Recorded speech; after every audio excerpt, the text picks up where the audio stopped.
Everybody.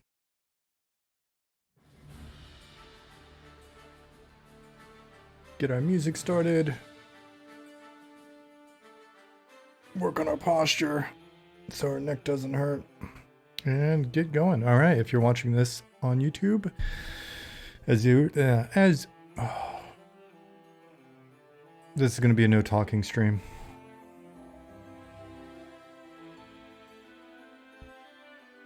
So just sit back and listen to the music. As usual, thanks for being here. Ali, you actually are first. Good job.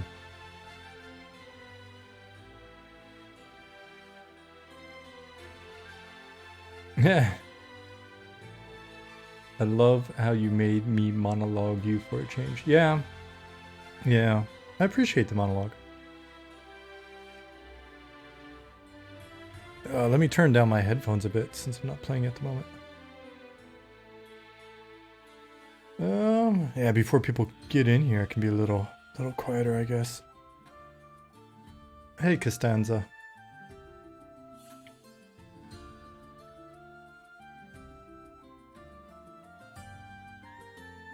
MMORPG. Baldur's Gate 3 released today. Liking it so far. Oh, that's awesome. I've got to be honest, I haven't really been keeping up very much with it recently. I think the whole bear fucking thing was like the only thing that stood out in recent times. So I was like, no, that's interesting. Great.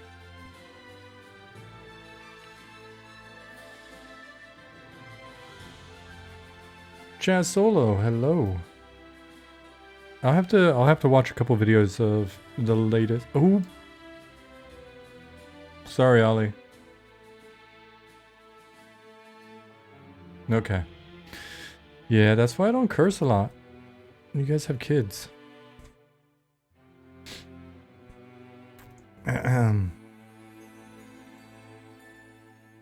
The hump bears. Okay, so we've got some new. We're gonna be working on decorations again tonight. Dungeon decorating, as it will now forever be known. Been working on some stuff since last stream. We got more of it in here. And we've got some new prefabs to play with. I just got an update from Pattis where he's added in this Nashira banner, and I think there's some other stuff in here, so I have to look and see what we got. But first, let me fix this because I saw these earlier when I was running around.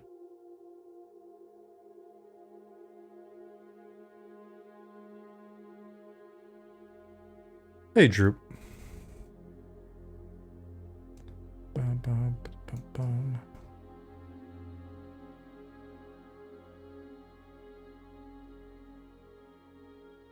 All these guys are floating. I had lots of tufts of grass yesterday.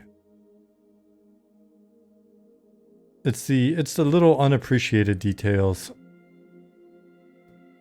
Spent legit hours adding tufts of grass.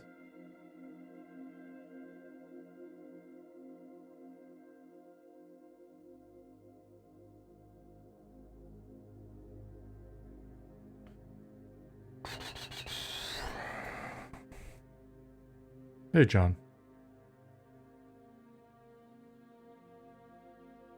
Wow, that's super floaty. Maybe I was in a rush? Gotta get some AI or design interns. Man, I know there's probably better things I could be doing with my time, but, you know, putting little tufts of grass in here is really relaxing.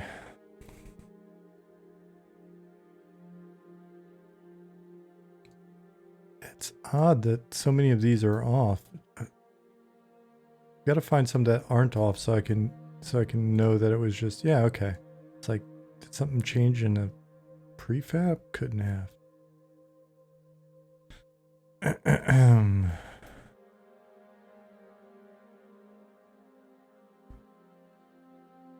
need to get with Pattis and get the little beer tap. He made a little beer tap. It's in Night Harbor. I need to print. I guess in theory I could just make a prefab. It's not like I'm not allowed to make a prefab, right?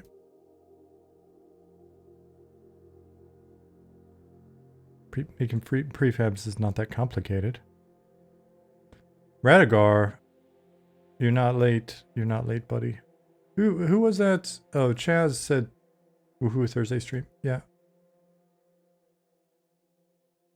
Today's my normal day when things are going okay.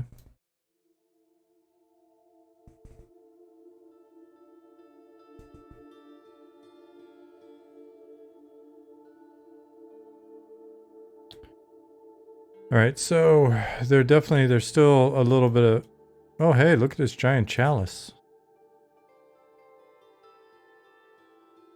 Is it? Yeah, it is. Cool.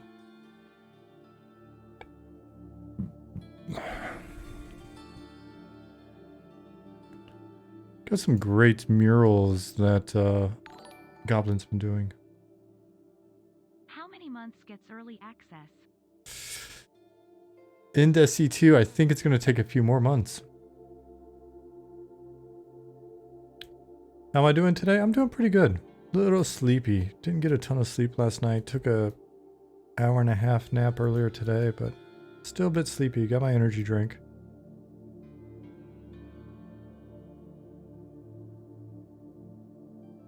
Love that.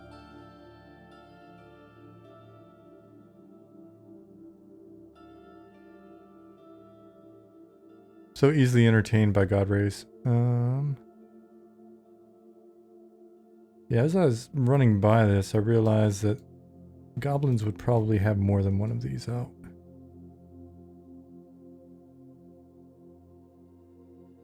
Little crazy weirdos. Hey, Alphonse. Your boss is named Sean as well, and he spelled it incorrectly as well. Radigar, that's pretty cool. Do we know each other by any chance from the club? The Sean Club?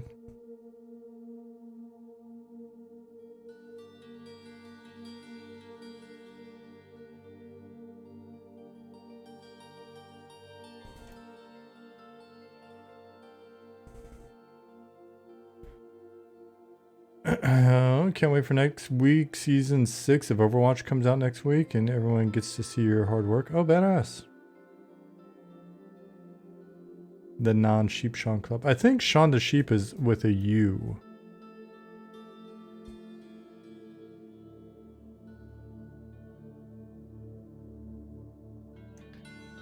Let me go look at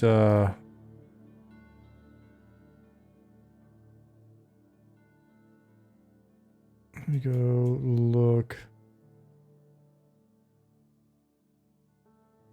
here.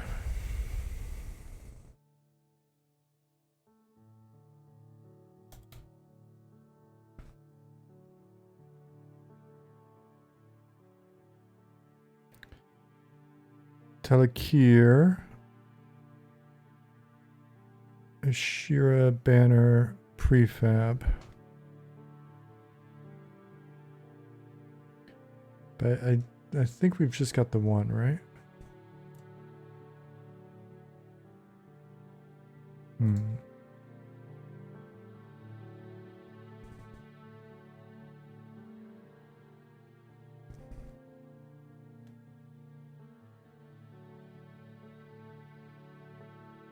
And it's in banner.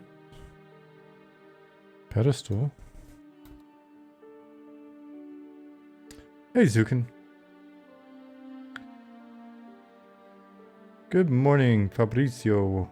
So the goblins and Ashira are locked in a death struggle in the canyon? Yeah, in that canyon back there, there's some goblin and Ashira conflict going on.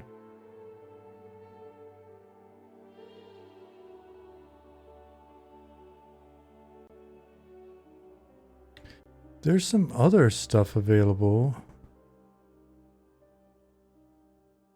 Close this.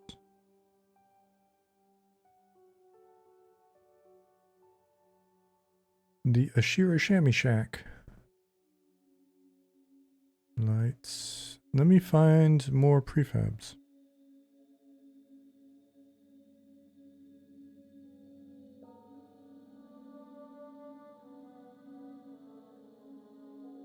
Presets. UI. All.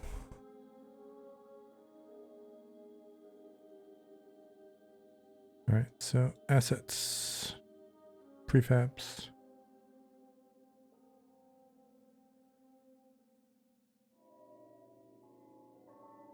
Objects. 2D props. Telekir. What is this?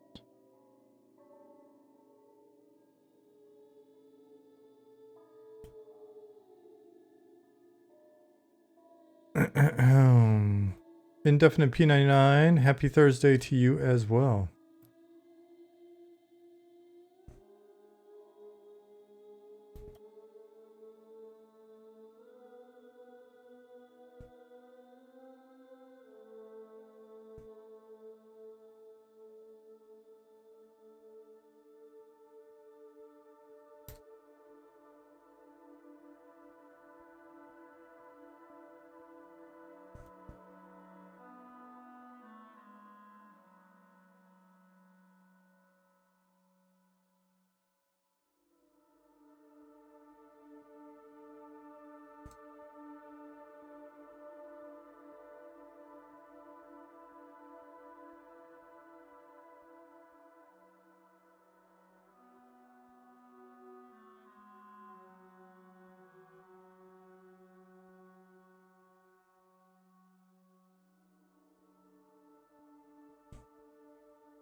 Nicodemus. Thank you for your continued generosity. Bullet catcher, there you go. Got yourself a gift sub.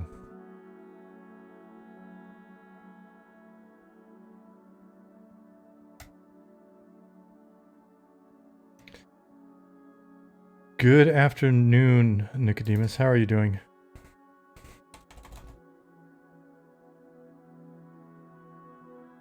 Did you not? I read afternoon, so it's all good.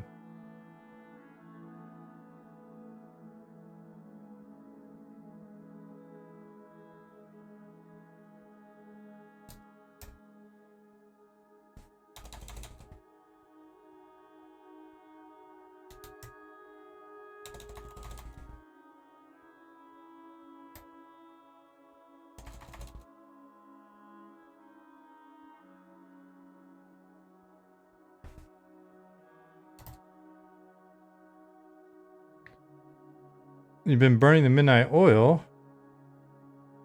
Got to go live on the 15th. Well, what state are you guys in? Does that feel reasonable? Is it crazy?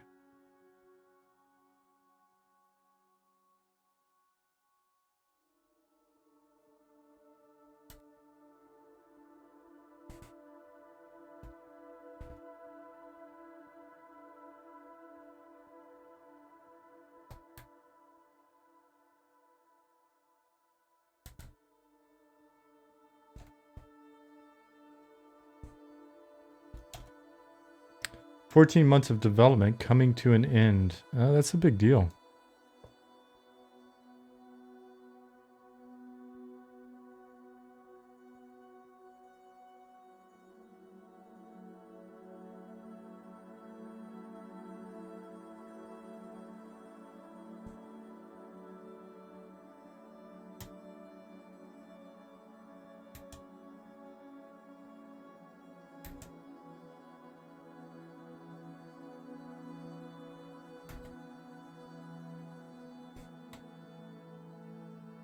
Hey, Telet. What's up, Brown Butcher?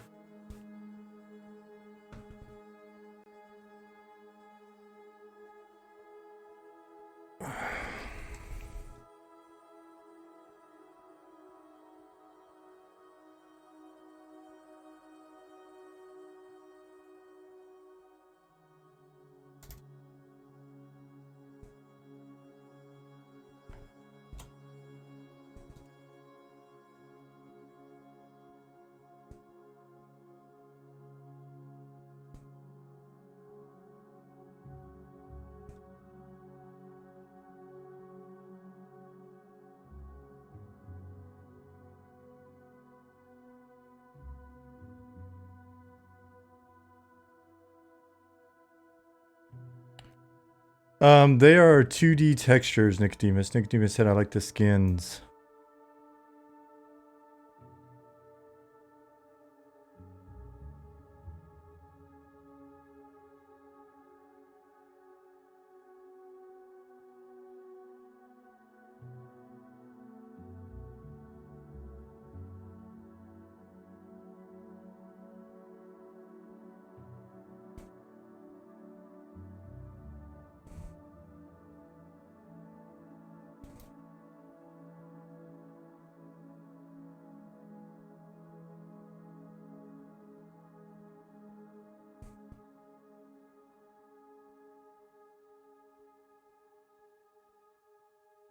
Oops, don't want to grab that.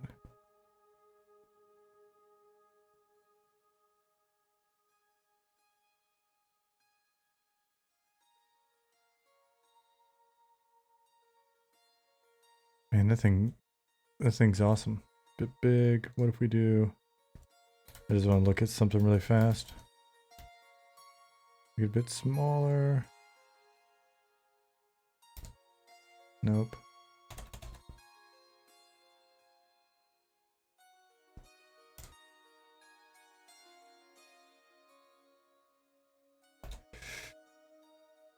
Brown Butcher said, taking a lunch break, out on a walk, watching a stream on your phone. Oh man, I hope the weather's good.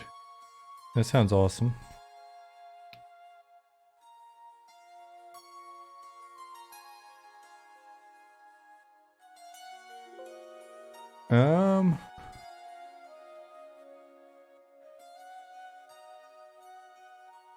Wonder if there's a way to do this at some point.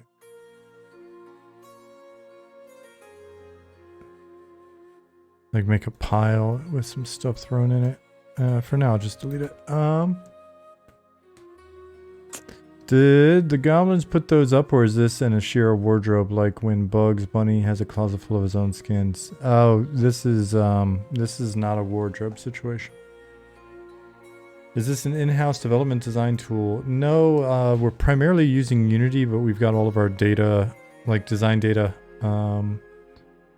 is in a database that's integrated into Unity. Brown Butcher said, so Sean, one of your roles is to take the assets that the artist produced and decide how to decorate the zones. Sounds like a really fun job. Typically, no. But for this project, yeah. Might need a version of Tails using a nail versus the hook. Yeah, I think like some sort of a indicator that they've been nailed up would be good. I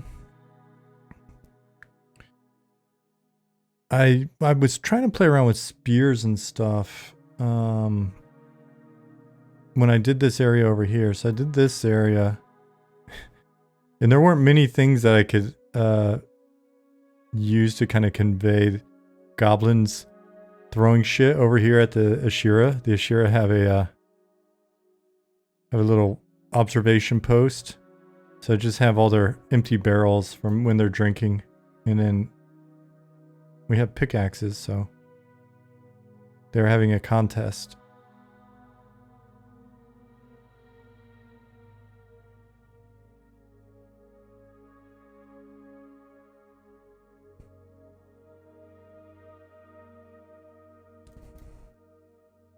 I mean, one thing we could do, but they're 2D, so it'll be pretty noticeable, is we could do something along the lines of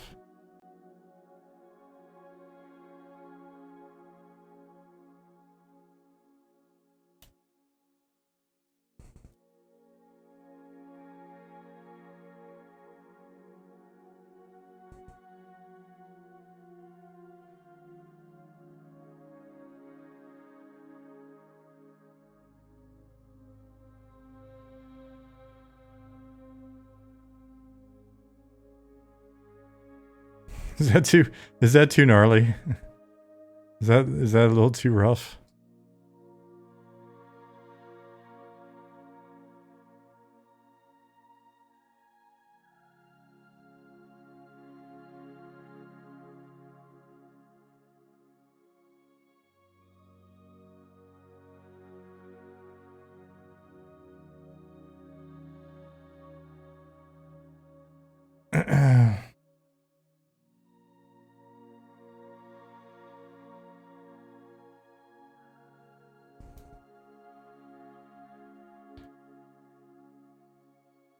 What is the purpose? To dry them? No, I think it's just to kind of show off as like a trophy. Yeah, in this case, it's definitely a warning.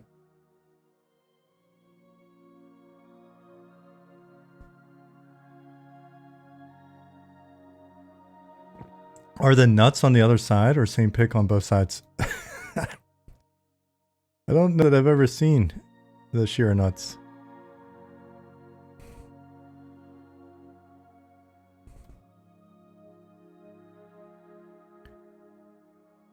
Though these may wind up seeming a little small relative to the actual Ashira. You may have to scale them up a little big. A little big. Sorry, I was thinking of something else.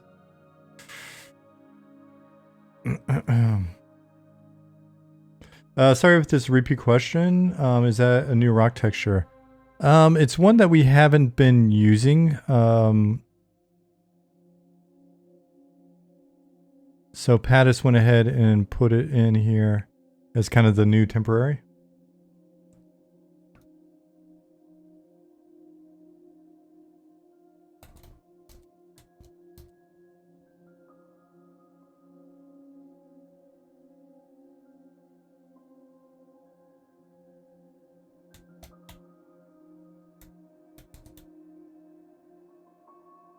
Do those walkways meet code? They do follow Goblin OSHA rules. Nicodemus had a question earlier. Will you be able to attack creatures below from that ledge? Would that cause an issue? Mobs not being able to melee. If they can't get to you, they'll warp. If there's not a good way to you, then they'll just pop up and whack you. I can show you in a minute. Hey, Hashpipe. 11-1 High Moon 2L. Thank you for 34 months, buddy.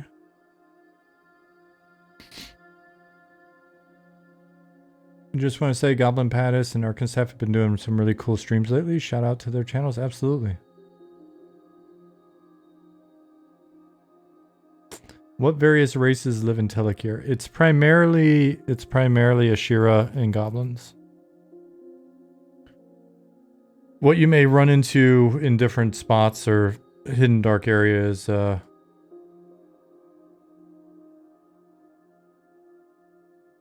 is you know, it may differ from the list I just gave you.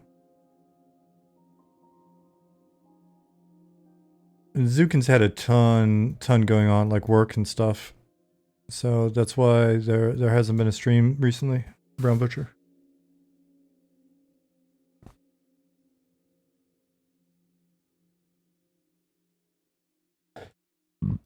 I'll leave these here for now, and we'll see how it goes. I mean, that's not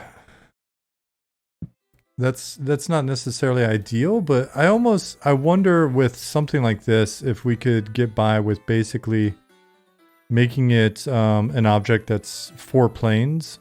So like bisecting and then pulling it so that it's kind of a diamond shape, right? So it's got some depth. It's not just flat.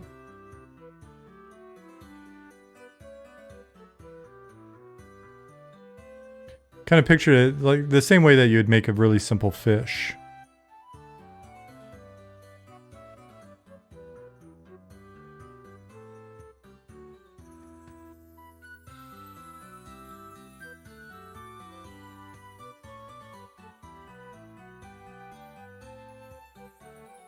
Hey, Justin Beard.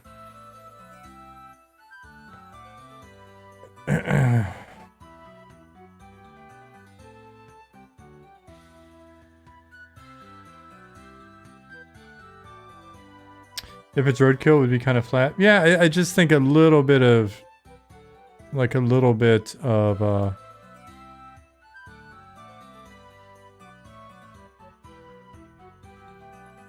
mass would feel good.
Yeah, I mean, the thing is, even flat's not completely flat, right? So that's kind of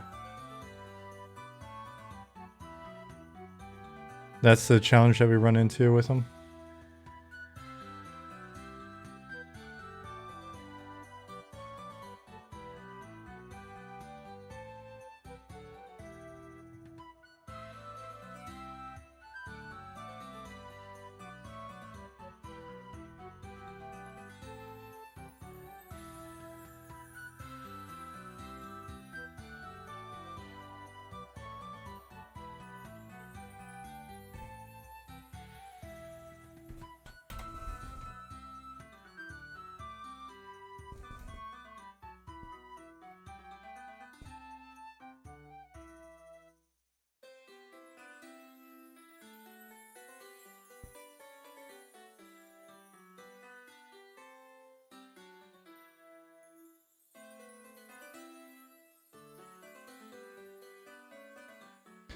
Yeah, I think these were originally meant to be just placed on the floor or something, but it seemed worthwhile to see if we could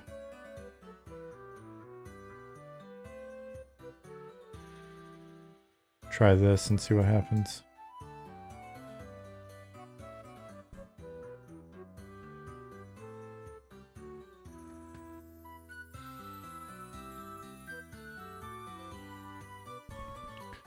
I mean, what I realized earlier was I grabbed like I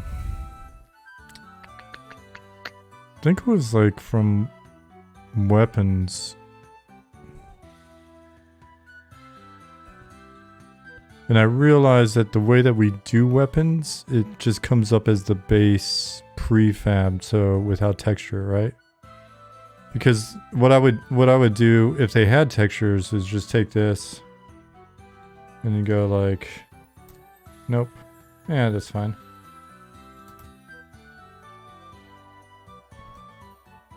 Nope.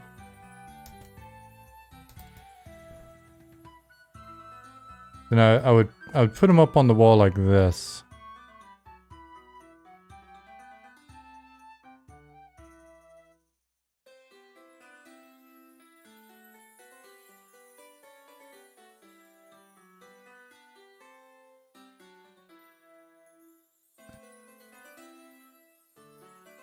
Okay, click the model.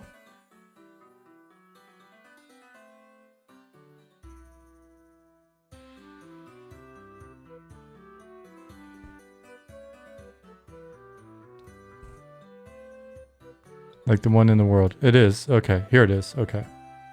And then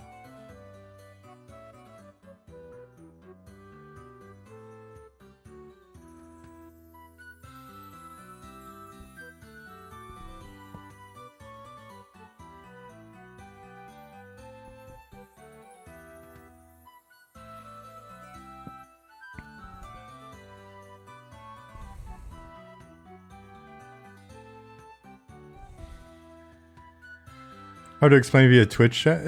You know what? We don't have to do it right now. What the pass that I'm doing right now is kind of a playful experiment. To kind of see if we like certain things. And if certain things work, then we can do it. And if they don't work, then we can change it. I mean, my assumption is that everything I'm doing is going to be touched by actual artists. Like, this light color is kind of not great, that kind of thing. So, but it's just kind of more to either cut down on the amount of work that, you know, Pattis or Simon or whoever is doing, to cut down some work and to put some ideas out there for them to mess with.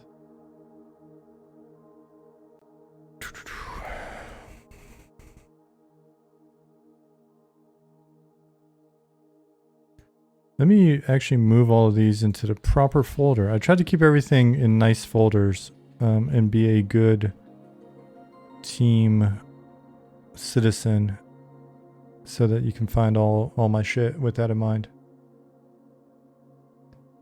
Yeah, I mean, it's a rough first pass, Nicodemus. In my opinion, the work that I'm doing is a rough first pass. And now, if it ends up that 70% of it stays, or 90 or 60, whatever, as long as it's just as long as it provides some value to the team. I found that building a shitty version of something could be awesome is often a good starting point for somebody that actually knows what they're doing. Brown Butcher said, exactly. Exactly. Goblins. Cool.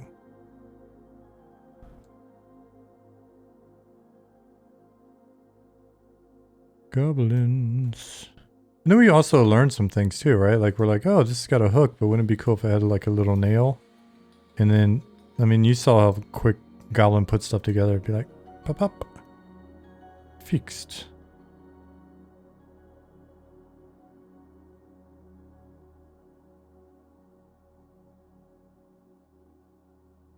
Can't wait to make an Ashira tail hat. Did you see the ones in the concept, Droop? So game design is like writing a story, rewrite after rewrite. Yeah. Yeah, I'll show you. Now that you mention that.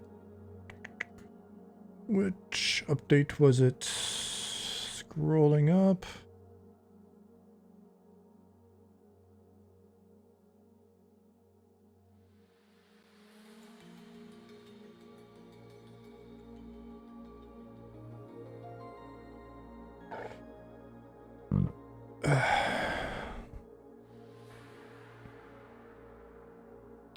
Ashpipe said, just want to say it's crazy to see how far this project has come. You and the team are crushing it. Thank you, buddy. I hope you're doing fantastic. We haven't caught up in a while.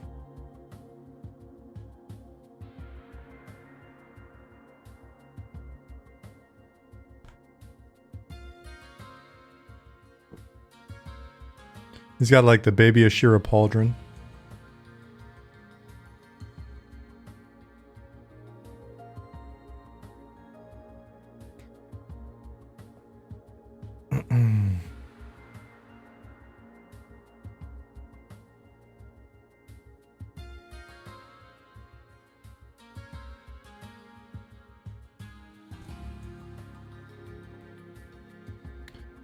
Trying to be human again. Was on a 60-hour work week for the past year. Finally starting to chill out a bit.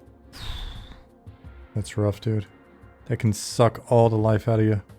Glad it's calmed down for you. Are you playing Baldur's Gate, Hashpipe?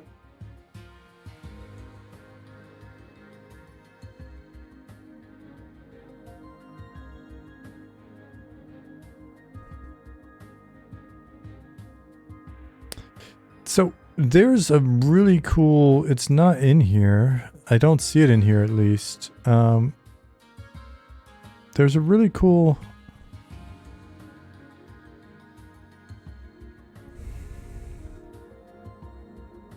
not under banners. Where would it be? There's really cool like goblin graffiti that we could put up as well.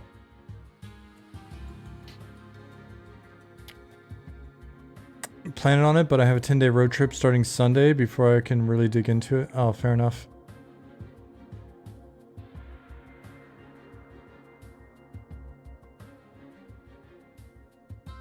Would goblins celebrate a birthday with pin the tail on the Ashira? Probably. They're foul. Foul, man. I feel like when they're just put up on a wall like this, they need some little bit of framing. So let's do this.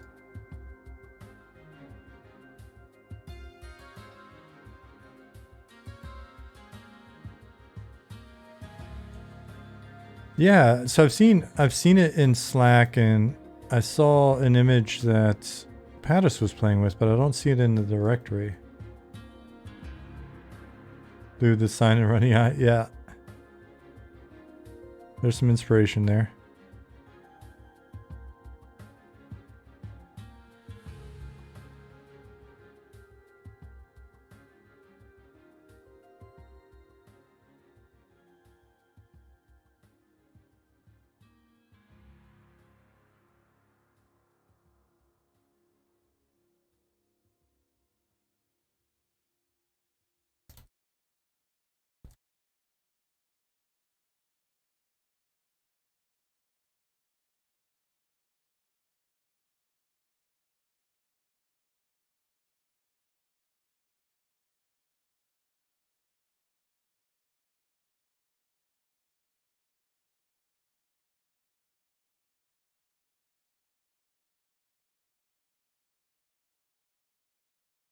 I have to tell YouTube that I'm still watching in a second. I don't hear another song, so that's bound to be it.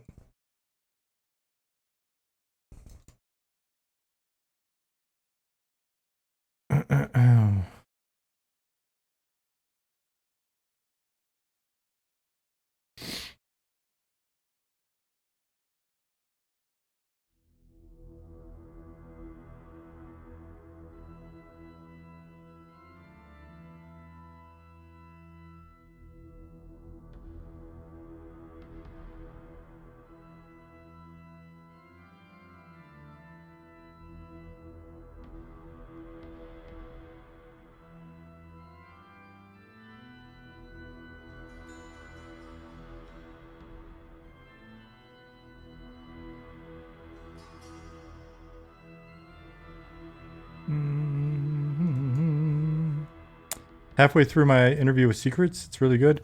I had a lot of fun with that. That one was a lot of fun for me. Curious what these look like in game. Let's hit save and just pop over. These are the first 2D object group prefabs. What's this? Oh, okay. I'm curious about the other 2D stuff. So I've still got some like 3D stuff that I can place though. So we'll take a look at these and then why am I even looking there? Let's just go zone. No, zone template. Zone temple pilots. Redigar says, I've been going through the old interviews as well, trying to branch out from QA and design. These interviews do help a bit.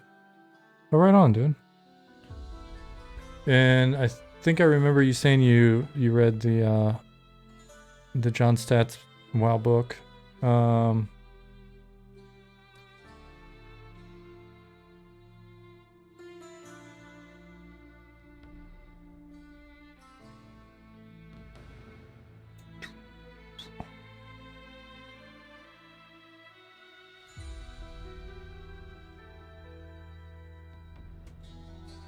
Evan Office, right on.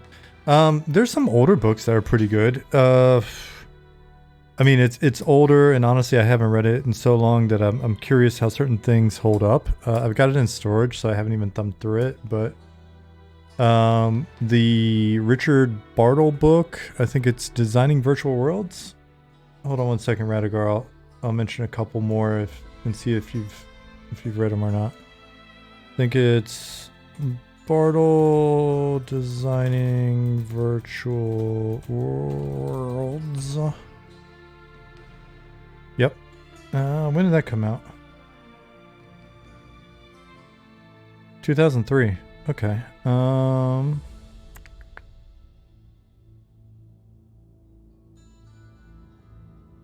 Link them to you in Discord.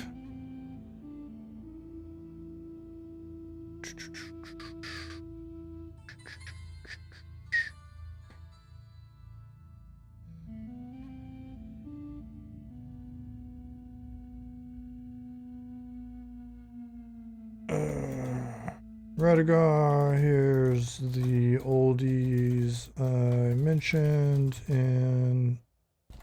on stream.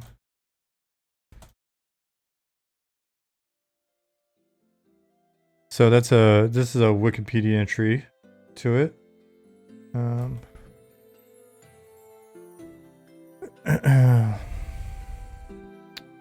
Another one would be Chris Crawford on game design.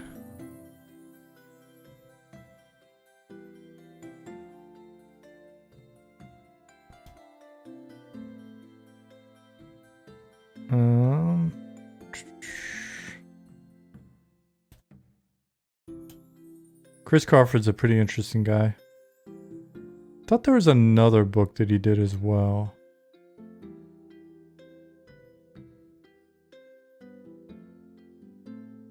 The Art of Computer Game Design. Reflections of a Master Game Designer. If you want a book just to get you kind of hyped about making shit in the fantasy space, another book would be one that I enjoyed earlier in the year, last year. Hey, Baloo. Was Empires of Imagination. All right, let's try that outside. Empire of Imagination.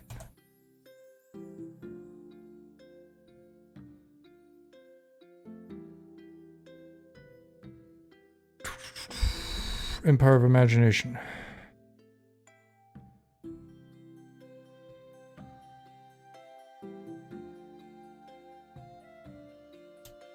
That was a fun one, just because it gets into like background of D&D and Gary Gygax and all of that stuff. Another just general like industry book that's a fun read is Masters of Doom.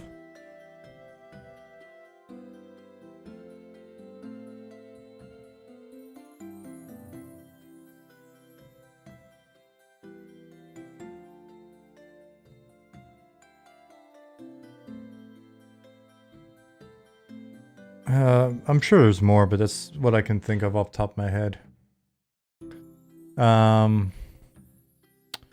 There's Nick Yee's book.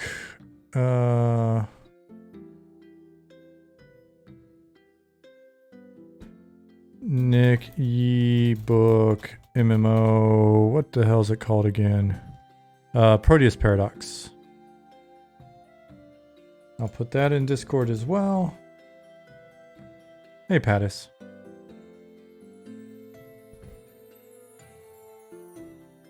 And if you read like Bartle's book and then sort of the, I guess his etymology or whatever, his sort of, you know, Bartle's got his quadrants and stuff, and then Nicky, I think, turned that into like 12 vectors by which you can sort of look at player behavior.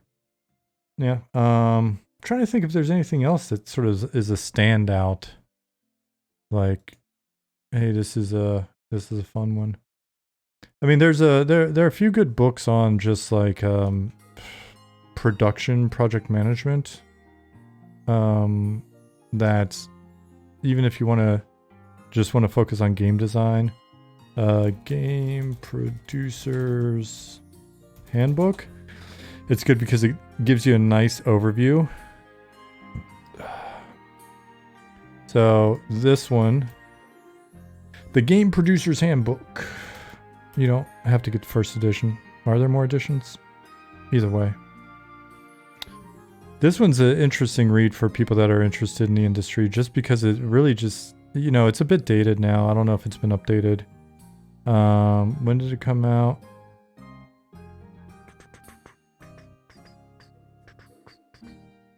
(2005). A little bit dated when it talks about certain software and stuff, but it's not like super far off. But it gives a nice overview in the producer's handbook of all of the various roles and stuff, because if you're a producer, you kind of want to know that stuff. Blood, Sweat, and Pixels by Jason Schreier. I've seen this one. I don't know if I've read it. There's another book that's really, oh man, I don't think I saved it either. This isn't it though. There's a book that's like, it's just super dense. Like gnarly 500 page, just sort of like catalog of the chronological evolution of video games. And maybe it wasn't even video games, it was computer RPGs. Book Evolution of computer role-playing games. I saw a YouTube video about it.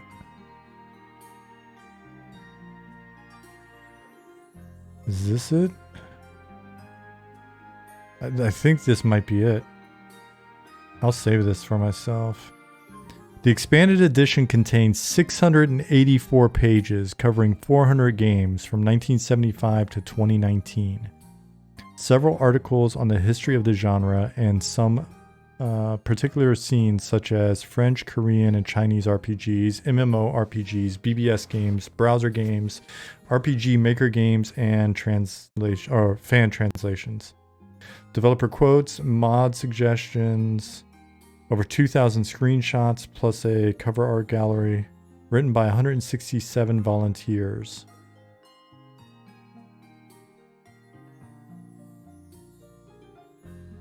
Downloaded it? Right on. I'm gonna hit this up as well.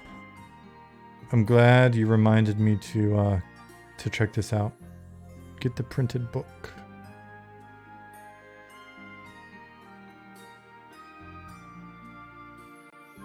Coming soon.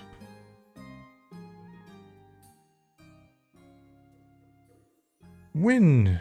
Available 14th of August. Yo, doggy. I wouldn't mind owning that, like, hardback. For 42 euro, that is not a bad deal. Their images aren't scrolling, but look at that behemoth. I don't have a lot of books and shit here in this country. Cool. All right, that was a slight detour. Sorry, guys. And Nicodemus, I'll have to check out the Jason Schreier book as well. Oops. Oh wait, no. I was going to the right one.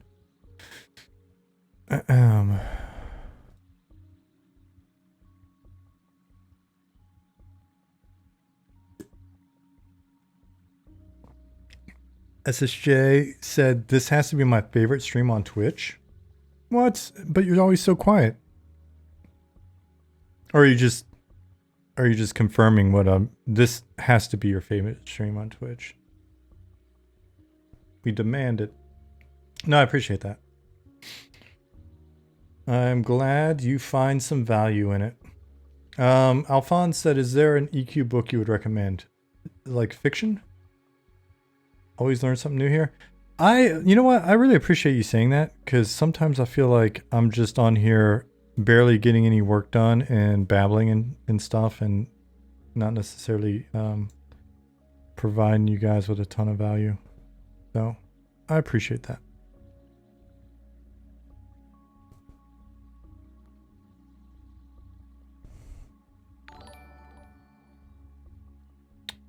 I'm a lurker too, so being quiet is quite okay, smiley face. It is very okay. The data shows that there are quite a few lurkers. Because I'm happy for all the conversation that happens in here. But we definitely have a lot more people in here than we have people that are talking, and that's totally fine. That's cool. Babylon, Babble Boy. Hollywood, Babylon. Static Architect. You're lurking, but you've also been here for 37 months, and you're on a 37-month streak, which is pretty badass. That means you've been here pretty much from day one, I think. That's super nice of you.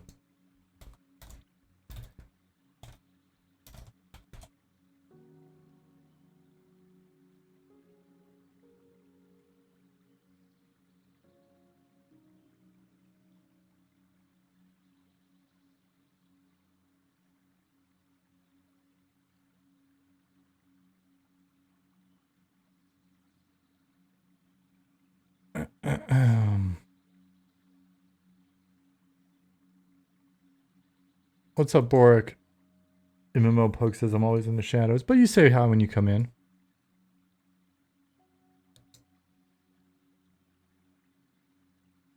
When you get 50 plus in chat, it's sometimes hard to get a read on chat. Not your fault. Just what? When you mean a read, like just for the vibe, or do you mean like the chat's moving too fast? Because you guys, I mean, we get silly in here every once in a while, and it gets a little rambunctious, but typically it's not too spammy. Oops, sorry.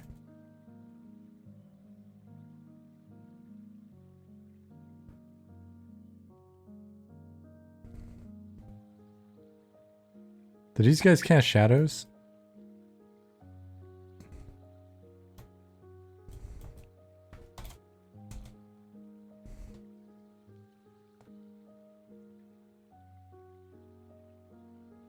Yeah, they do.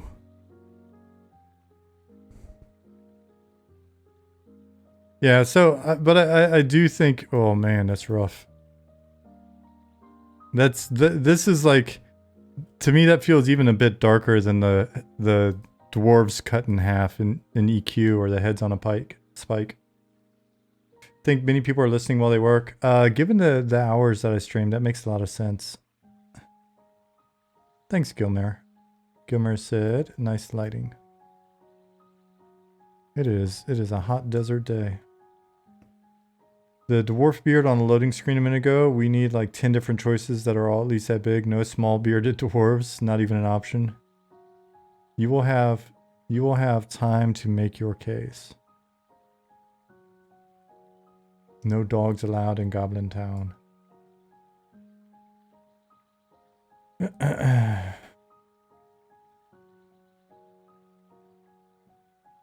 Yeah, so I think I'll petition the petition Patterson Goblin and see if we can get basically this. Just take 2 of them and make it a little dense. I don't know. Basically, what would it be, like 8 verts? Just for pull the point, make it a little diamond shape so it's got some thickness, and we'd be good there. My hat is on my feet. In this build, I'm having some foot hat problems. Hello.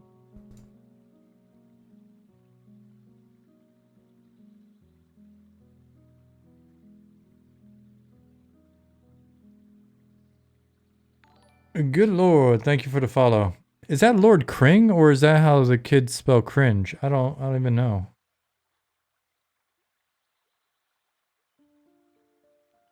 SSJ said, I don't know if you remember, but you gave some great advice on how to break into game development as a project manager. Happy. Cool. I thought it was cringe. Happy. It just, the K threw me. Happy to share. I completed my first project management consulting agreement this week. Not in game dev, but in a new industry, which very hype for me. Thanks for the guidance. You're very welcome. We spoke offline, right? Or was it in here? Because I've talked to a handful of people now that were interested. Yeah, congrats.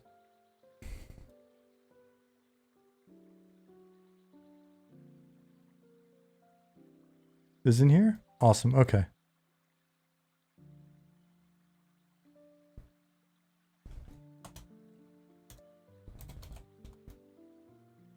Oh, it's my backpack, not my hat. This is actually what you're well, that's not actually true.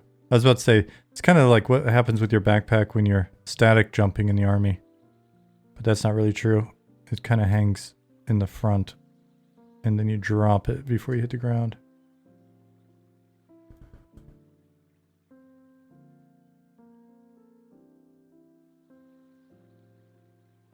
Cool. All right. So we've...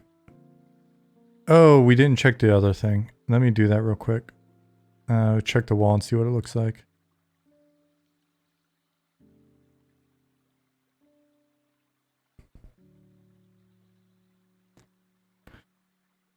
Ollie and I were playing on test earlier, and oh, it is pretty big actually. They are pretty big. Cool. Instead of flying car beds, we have flying backpacks. Yeah. Imagine if I was just kind of like sitting on it. A gnome would actually be sitting in it.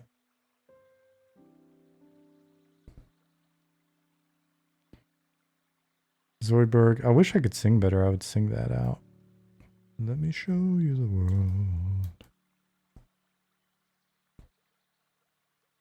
world. They just seem so small when I put them against the wall, Pattis. I was like, oh, I think this might be too small. Because the sheer are actually pretty damn tall.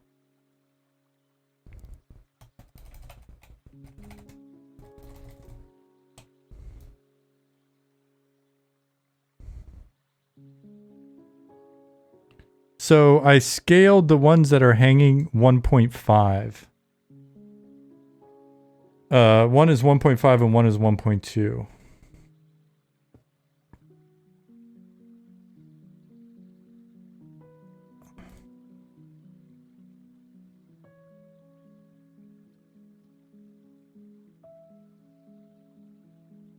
I like a very long cloak that drags the ground that I can trip over. What about a very long Ashira cloak?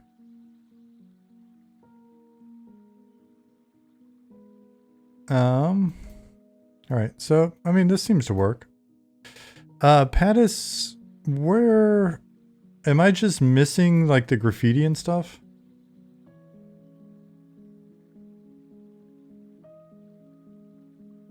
Lord Cringe said, what about adding a bigger torch to be able to see a little bit bigger radius at night? Radius at night seems a little very small at the moment. Yeah, oh, it's in decals. Great point. Let's go check it out. We'll be adding additional variations on light sources. Bigger radii.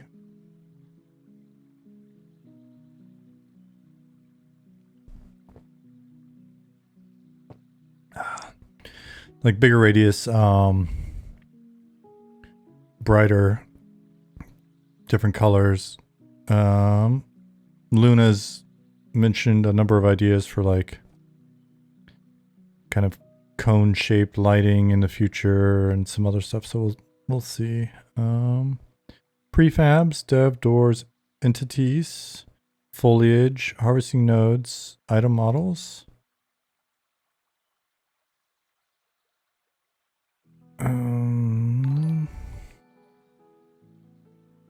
Hey everyone, hope everyone is having a good day. Hey Melius.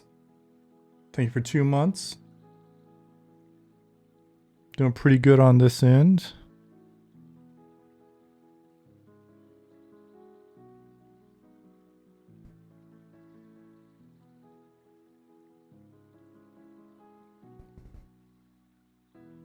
Objects. Banners.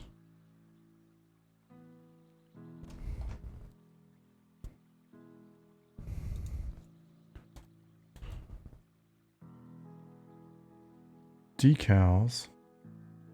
A cloak of tails. You must complete a quest collecting 50 Ashira tails to tailor your cloak. That'd be a pretty badass cloak.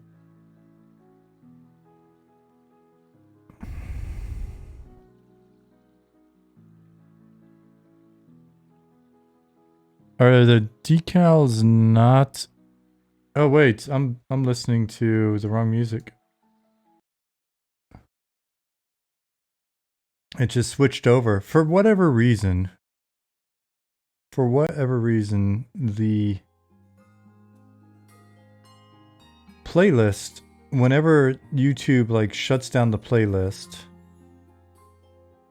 and you say, hey, I'm still listening, a lot of times it will kill the looping request.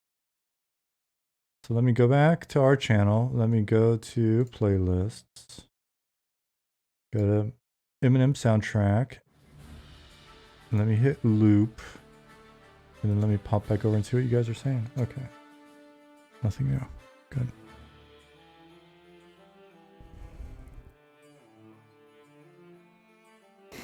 Yeah, I don't see the decals that you mean, Pattis?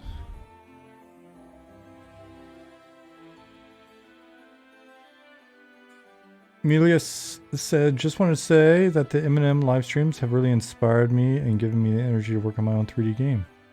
Nice. That's very cool to hear. What? You got a link. Link to your GitHub.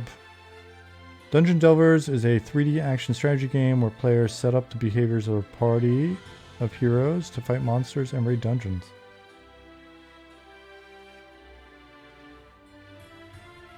Tight. Alright, got the link open. I won't forget. Yeah, it's been really cool to hear that from folks. Look for bloody nose.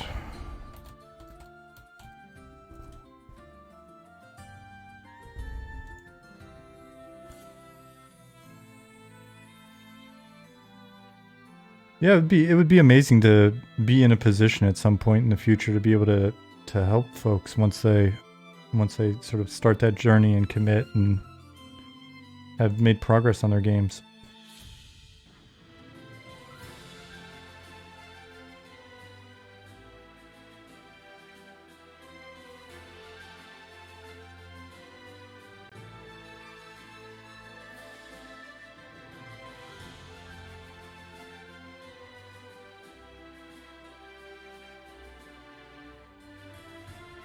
I was just tabbing over to see the discussion on this stuff.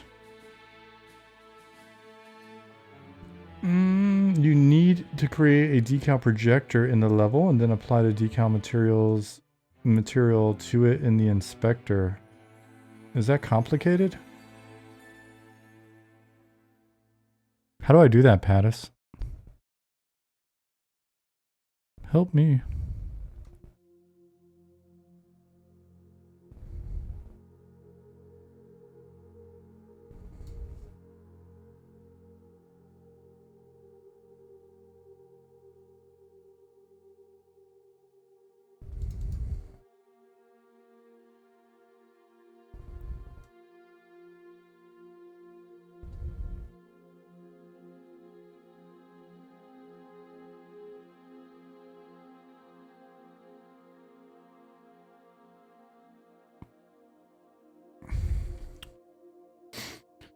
SSJ asks, in your opinion, what do you think are the most important skills I have to run a game studio? Is it mainly people management or is there a deeper technical expertise needed?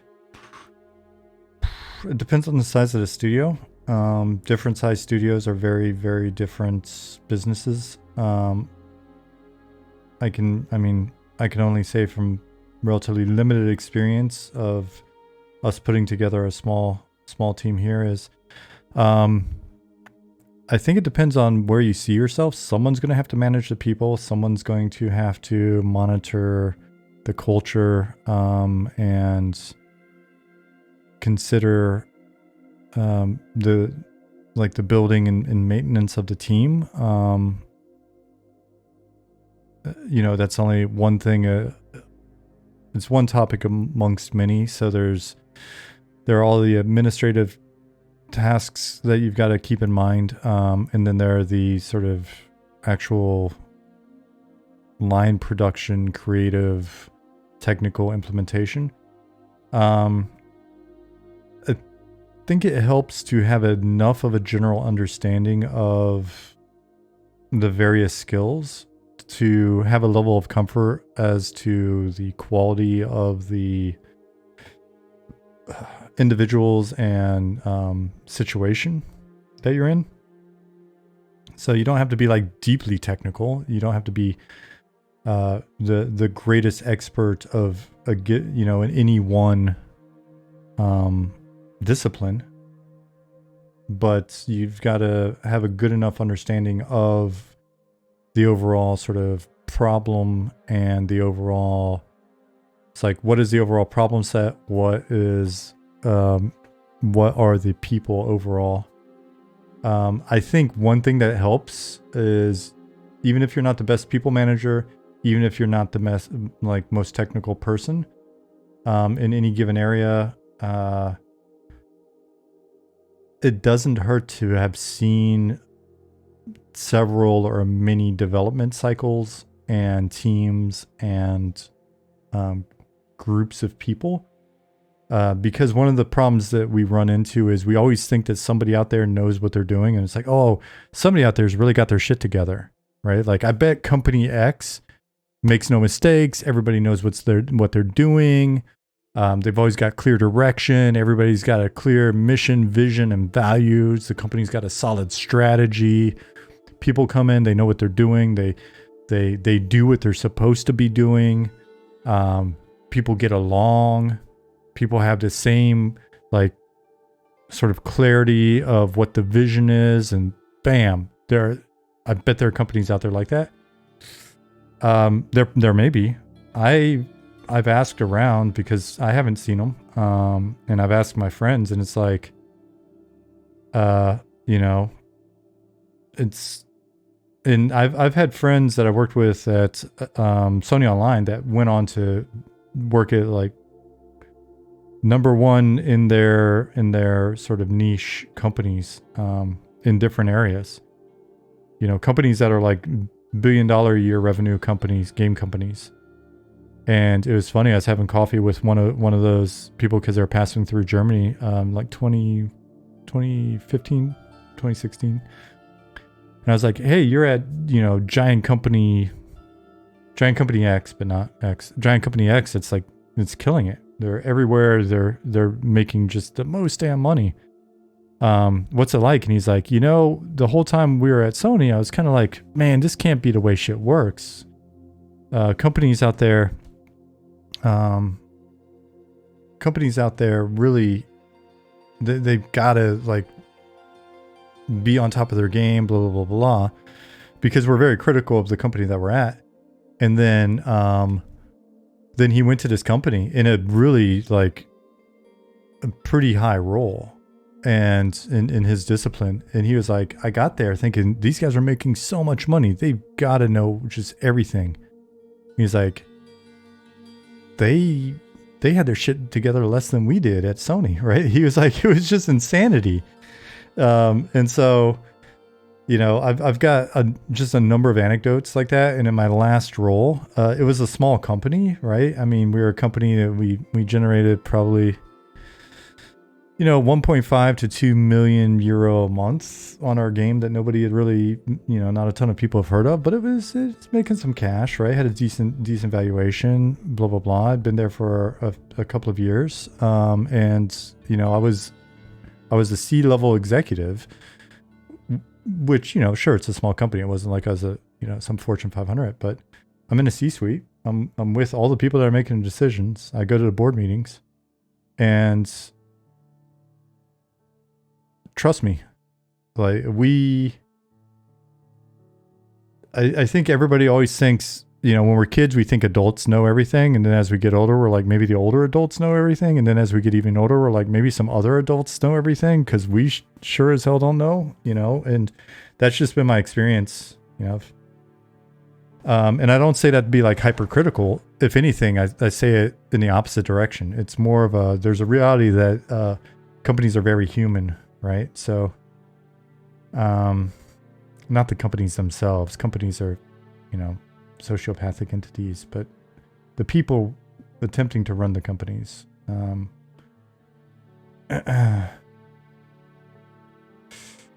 There's an Operation Ivy song, the one with the chorus, all I know is I don't know, all I know is that I don't know nothing. So, all right, sorry, Pattis. Pattis was trying to explain. He said, I don't remember off the top of my head. You can duplicate the ones I pushed though, and then just drag and drop the decal material you want onto the projector's material inspector. I also set them up, set the ones in the scene up to allow mirroring, which isn't exactly intuitive. I may take a look, and then if it's not super intuitive to me, then I'll just work on some other stuff that I know I can get done. There's still plenty of, like, barrels, boxes, and bushes that I can be plopping around, and placeholding some of the signs, even if we're going to swap them and stuff later. So let me go back to Telek here.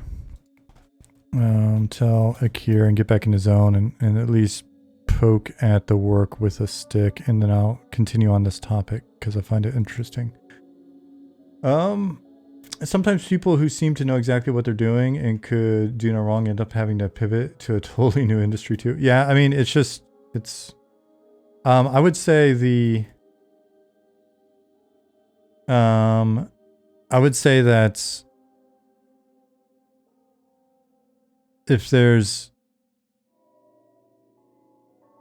in an environment where even, I don't know how to say this, like essentially if you're not finding that the company's pivoting a bunch and it doesn't seem like you're on just a completely crazy ass bullshit mission and you're just steadily kind of grinding through the problems and running the marathon of trying to get to the goal, then you're probably in a decent environment.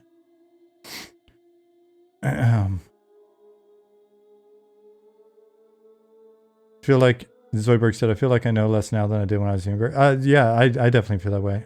And it's like every 10 years, I look back on the previous 10 years or the previous 10 years before that and go, ah, shit, man, I learned a lot in the last 10 years. See if, did you say the projector example is in here? Decal projector, okay.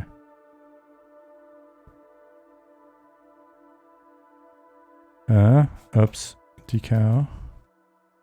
Here, click this off, and then, oh fuck, you son of a, okay, here, F, okay, cool.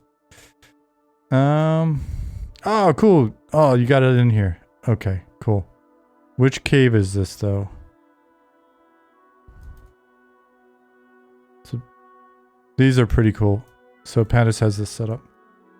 Hey, what's up, Liz Biscuits?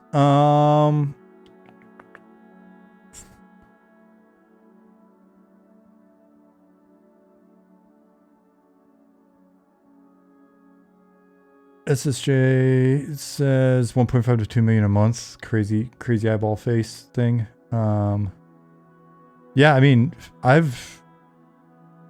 the company I worked at before this last one was a 9-year-old Flash browser-based pay-to-win PvP game that was just had no content, and it was making about the same, like 1.5 to 2 million, depending on how much we were pushing the sales and stuff a month while I was there.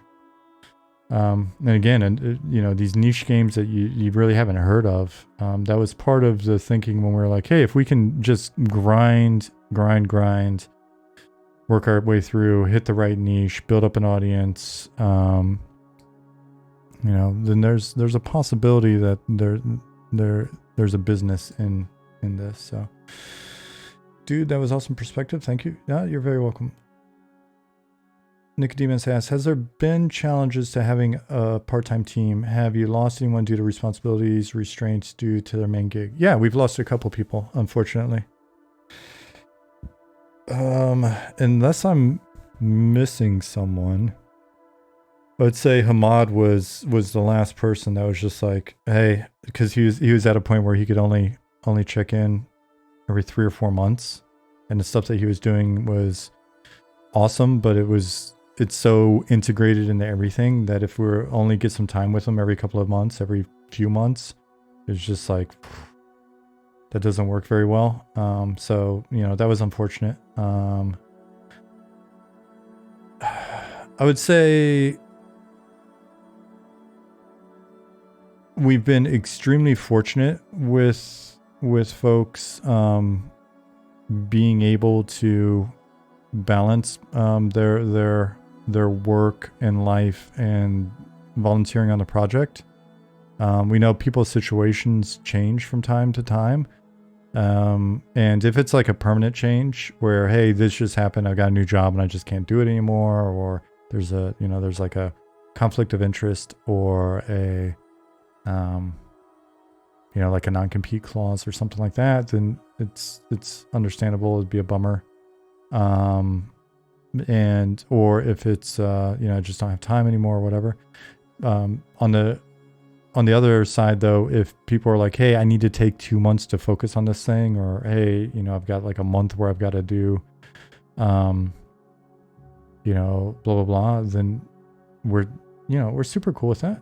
Just let us know what's going on. And in some cases, it's if somebody's like looking for another job or something like that, then that's one of those things that as a team we'll also provide as much support as possible. So,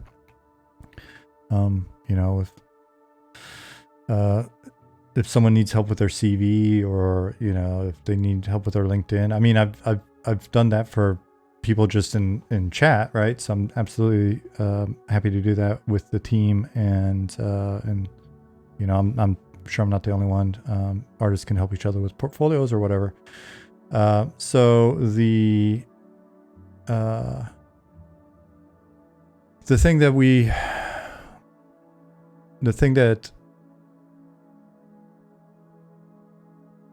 try to look at, or I know I try to look at as well, is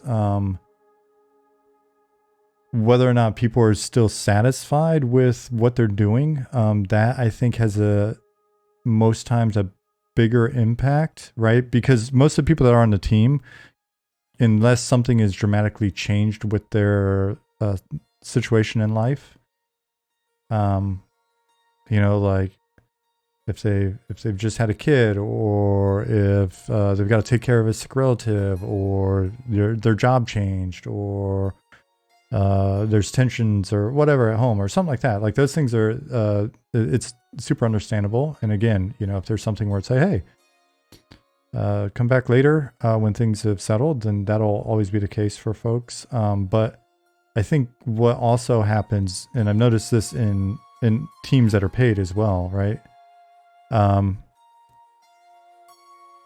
I believe that when people say, when I've been at companies and I've had CEOs say, yeah, but pay doesn't matter. It's the mission, right? Like if people believe in the mission, then it doesn't matter what the pay is. That's kind of bullshit, because people do matter. The pay does matter, right? Like pay matters. It's not maybe the biggest factor in people's decisions for sure, but it's a super important factor. And, especially when we're looking at people that don't make a ton, right? Like it's one thing, if it's one thing if you're looking at the difference between like $10,000 in salary if somebody makes $100,000. And again, depending on your living situation, and where you live and blah, blah, blah, that may not be much. It's still 10%. But $10,000 when someone makes $50,000 is, it's just, it's common sense. And so when I've heard executives in the past be like, oh, but it's not about pay. If somebody's unhappy, then it's other things. And it's like, well, it's going to be other things, but it's got to be built on a foundation of fair compensation. Now, in an environment where people are already like volunteering their time, I think it does become more apparent if they're losing faith in the mission, if they feel like they're not getting like value, personal growth out of what they're doing. Hey, Sparrow. So absolutely a belief in the mission, a passion for the team, and feeling like really well and not intertwined, but feeling like people are well integrated into a team, and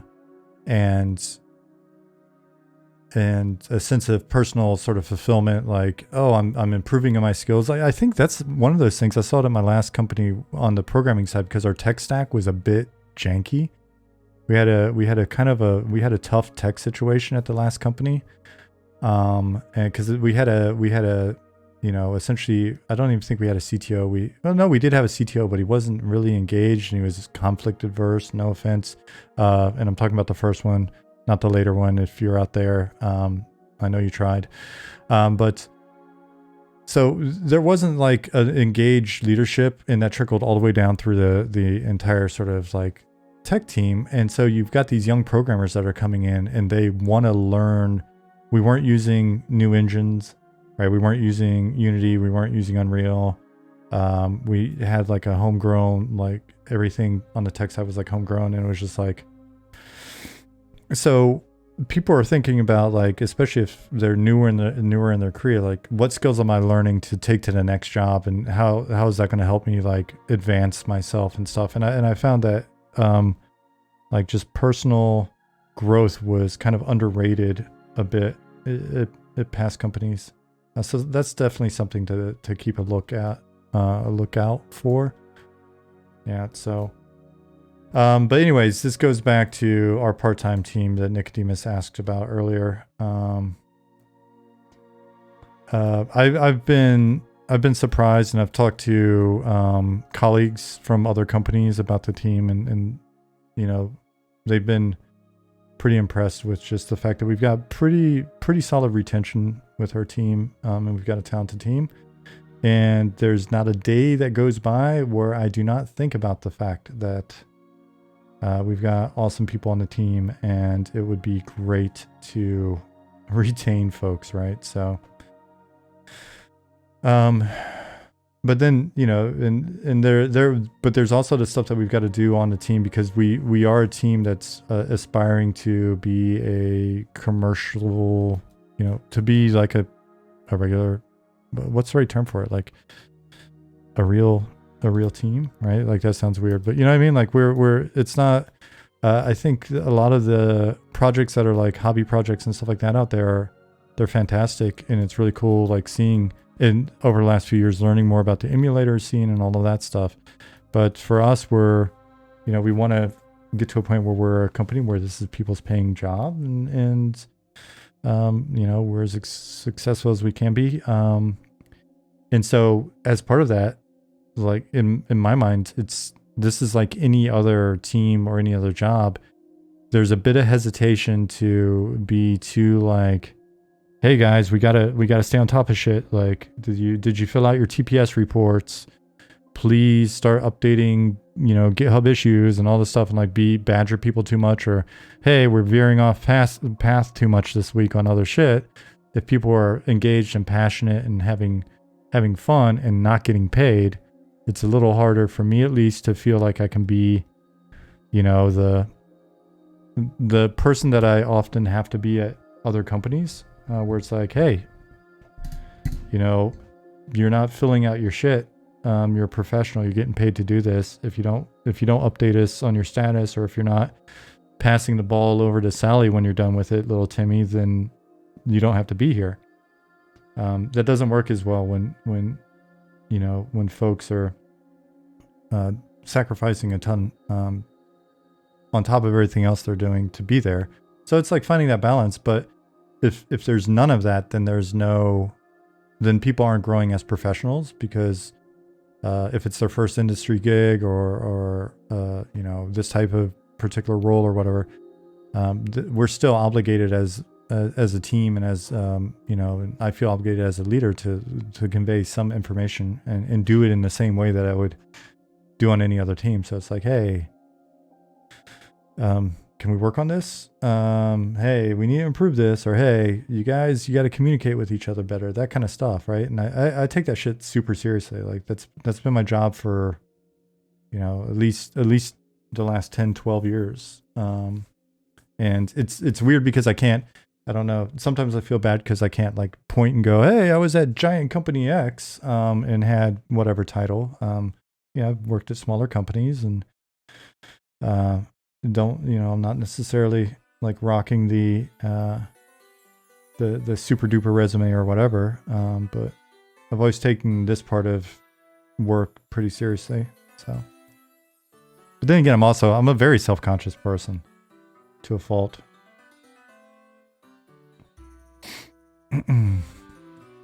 I was at the original X in the 90s, Zukin. That's how old I am. SHA said, what does the profit look like on roughly 26 million annually? I have no clue, but I imagine the upkeep is expensive. On older teams that I've been on, so like the one team that was 9-year-old Flash browser-based game, 55-60% profit. when you're just looking at the expenses associated directly with developing and maintaining, and then that gets chiseled a little bit here and there with some of the, like, how do we account for costs for like centralized departments and stuff, things like that.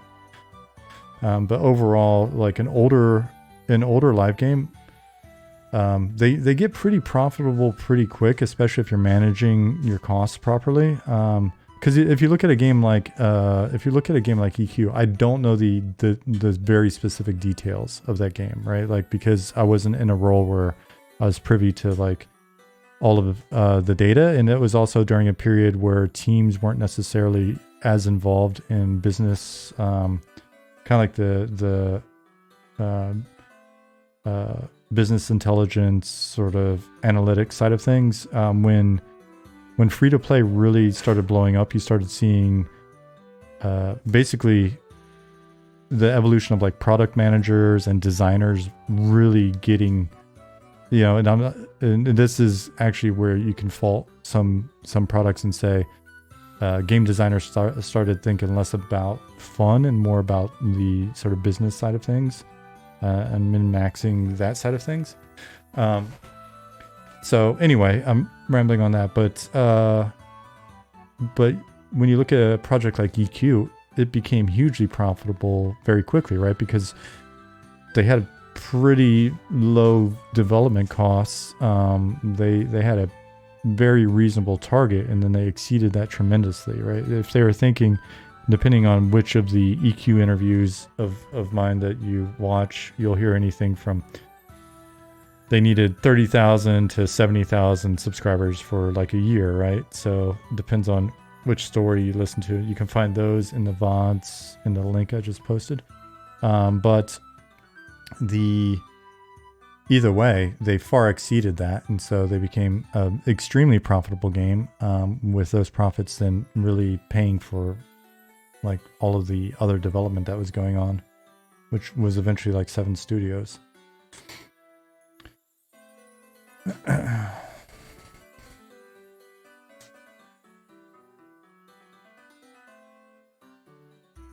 In my contract as a software engineer, I have it stated I can create games in my off time and it is not considered company property. It is important if you're working for a company, you protect your side projects for sure. And there are some bigger companies that have some very sketchy contracts on that front.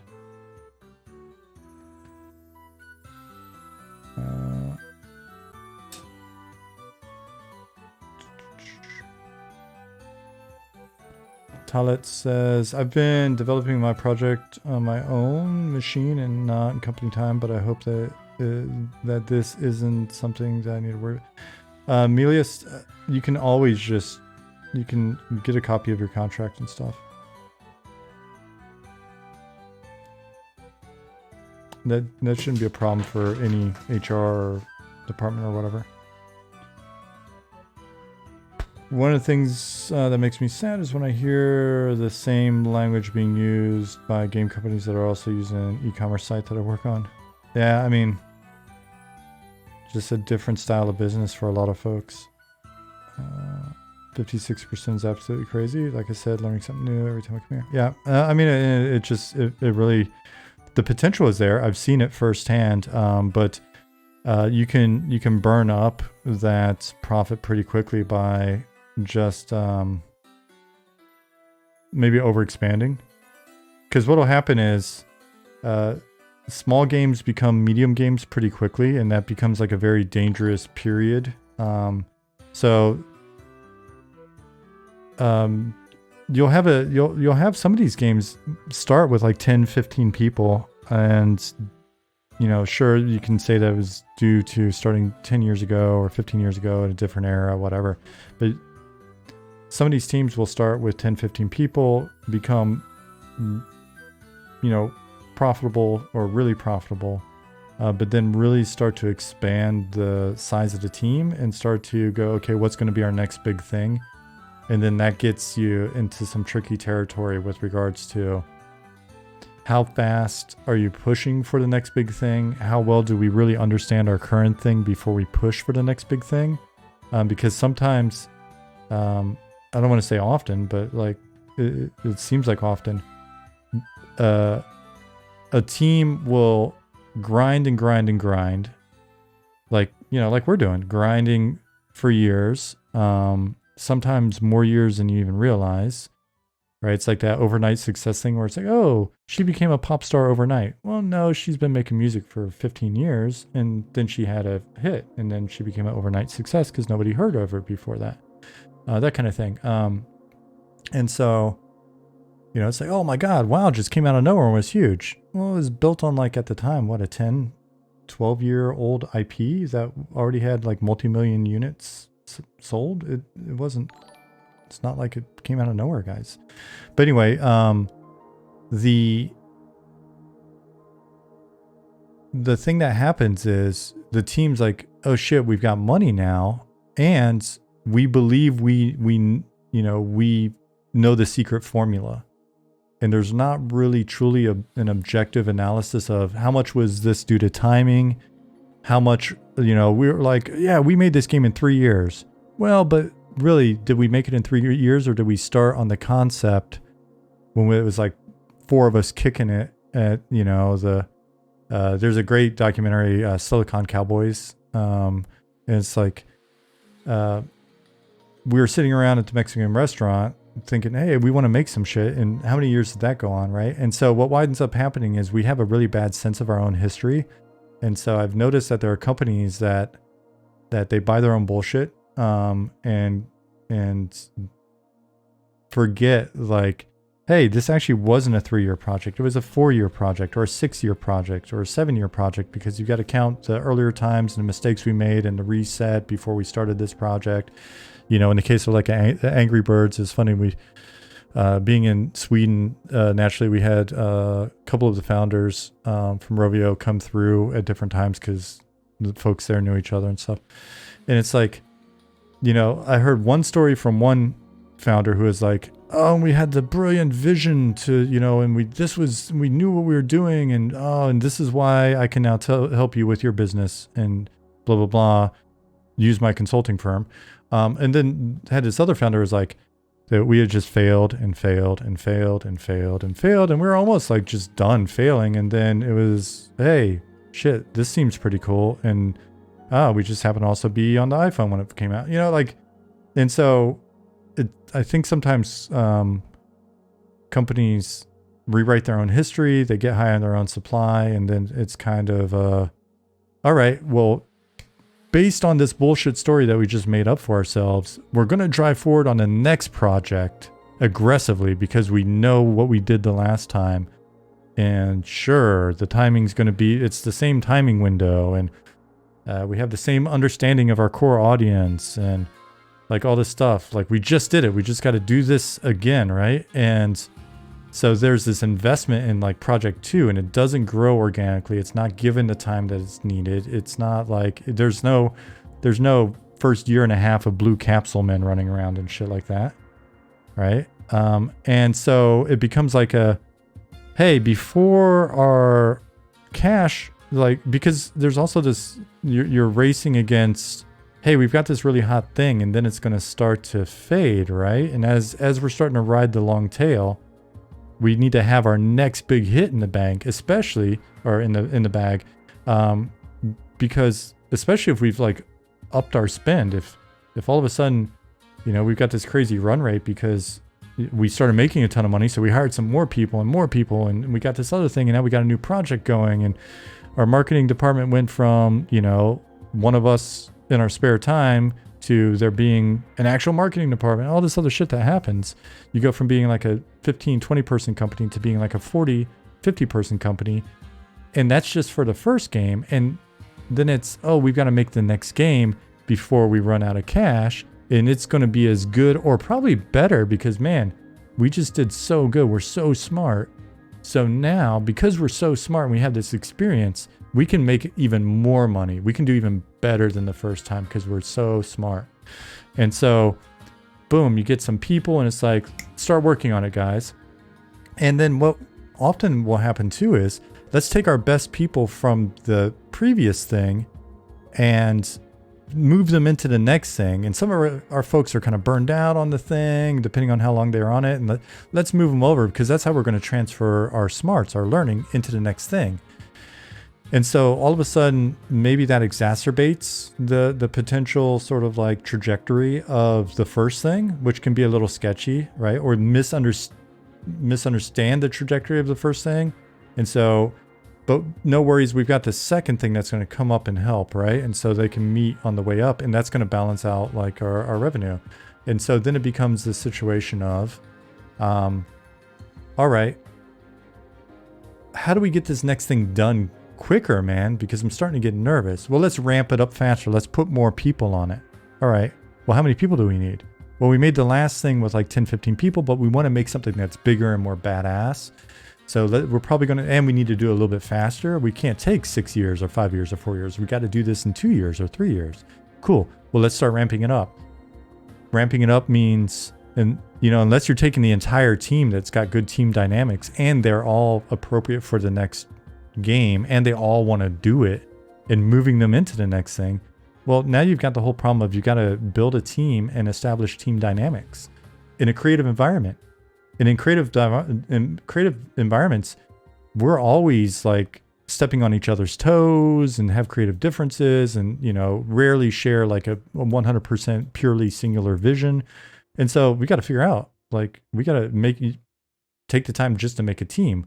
But that shit goes out the window and you start hiring. So you went from like a 40, 50 person, 30, 50 person company to you start adding in more people. And now you're a 70 person company. Well, that's such a huge difference in like dynamics and management structure and approach and everything, even like building, where do you put these people, from when it was 15 people making the first thing. It's a completely different, it's already shed its skin like twice, right? So we've gone from like 15 person garage thing to, you know, 40, 50, 30 person company, to then being this thing that's like 70 people. And once you're at 70 people, you might as well, you know, shit, well, we need another person for this and we need another that, or it'll become an 80 or 90 person company fast. And it's like, oh man, well, we're really chewing through our, like, our profit at this point. Like, you know, we're getting in a pretty tight spot, but hey, we'll just get this thing out the door. And then what'll wind up happening is the second game will either make it out in a sort of a rough amount of time that we're picturing, and then maybe not have the traction we hope for. Like, because I've seen projections that go into board meetings and they're just silly. They're just silly. It's like, game, you know, we're here and the new game's going to come out and it's going to go from 0 to just bam, like right up here in 3 months, right? Because you better have projections like that or you're not going to get the green light to make this shit.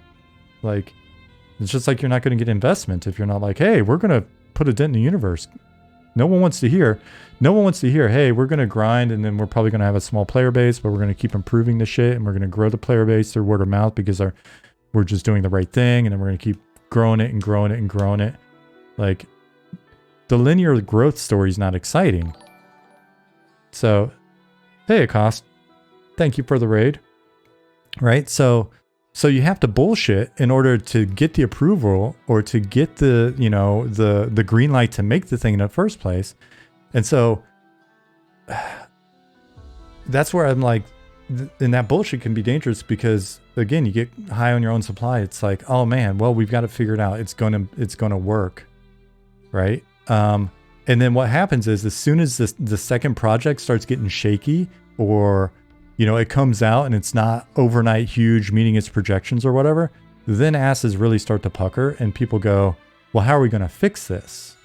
Now that can be done through doing some shady shit to the first project, right? It's like, oh, how do we monetize this one more? Oh, I know. We're going to put customizations and 40 slot backpacks in the game or whatever, right? And yeah, is this okay for you guys? I just realized I've been on like a freaking 25-minute monologue about the evolution of game studios. I can go back to All right, as long as there's like 2 of you that are enjoying it. I can go back to putting barrels and stuff in.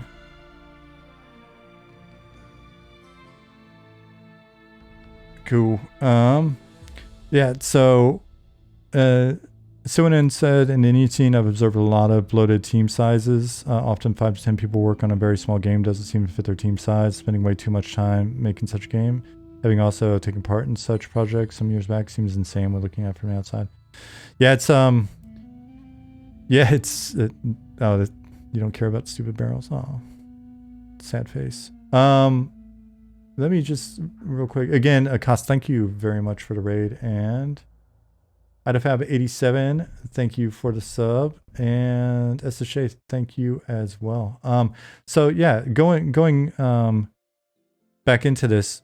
So when you hit that point where project number 2 isn't maybe going the way you anticipate in terms of its takeoff, and it's not meeting projections, then like I said, you can get into a situation where it's, well, how do we basically make up the cash on project 1? In project 1, it's either, hey, let's make more cash directly, right? So let's put in some new shit. Like, hey, we need an expansion in 4 months, right? I've been there. Hey, we need to do 2 expansions a year, right? Because we need to keep the engagement up and we get a little bit of extra money, and let's sell name changes and all sorts of shit, right? Or customization, or let's switch our business model or whatever. Or if you're already like free to play or whatever, let's do a triple super coin weekend where we just inflate the shit out of the economy, right? It's like, well, let's put out new sales packages. And when you're working on like a free to play game, your content's like sales packages. You have an inventory, right? It's like, what's our inventory right now? Well, we've got laser swords for this, and then we can do a triple super coin weekend comboed with a new laser mount and a laser sword, and we'll make it a unique color that you can only get here, and we'll do some serious FOMOing. And it's like, right? A lot of times the reason why that shit's happening is because they made projections on the other side, like for the next project, that they're not hitting. And so they're like, well, it doesn't matter if we screw this game, because this game it's slated to slowly die anyway, right? We know it's going to taper. So what if we shave a couple of years off the life of this game? Yeah, right. And so that kind of shit happens. Hey, Jasmine. And so the thing that you've got to look at then is, or what it could be is, hey, game 2 needs more help. So it's because maybe this is subscription based, or maybe you're getting as much blood from this rock as you can, or maybe you do both and you go, hey, let's screw this player base and get as much money as we can out of them, and we're going to start moving key talent onto the second game because we need people to come over here and really help these guys get their shit together and improve the game so that we can hit the projections that we had before. Whether or not those projections were ever realistic, whether or not the right people ever got to say, I agree with those projections, right? Whether or not those projections were padded for various, whatever. And so what winds up then happening is you may see that game number 1 really starts to suffer and you start to pull people off, or you see layoffs. That can happen as well, which it's kind of counterintuitive, but hey.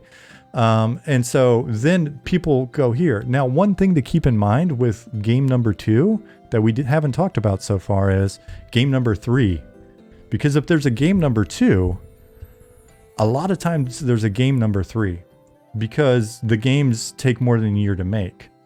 And so if we're doing projections, we're doing a 5-year projection probably, right? We're going into the board and saying, hey, over the next 5 years, this is how we expect this stuff to work. And so we've got multiple things in the hopper. And it may be 3 games of similar sort of size and quality or ambition. Or it could be we're going to do some mobile projects, we're going to do a little this, we're going to do a little that on the other side, right?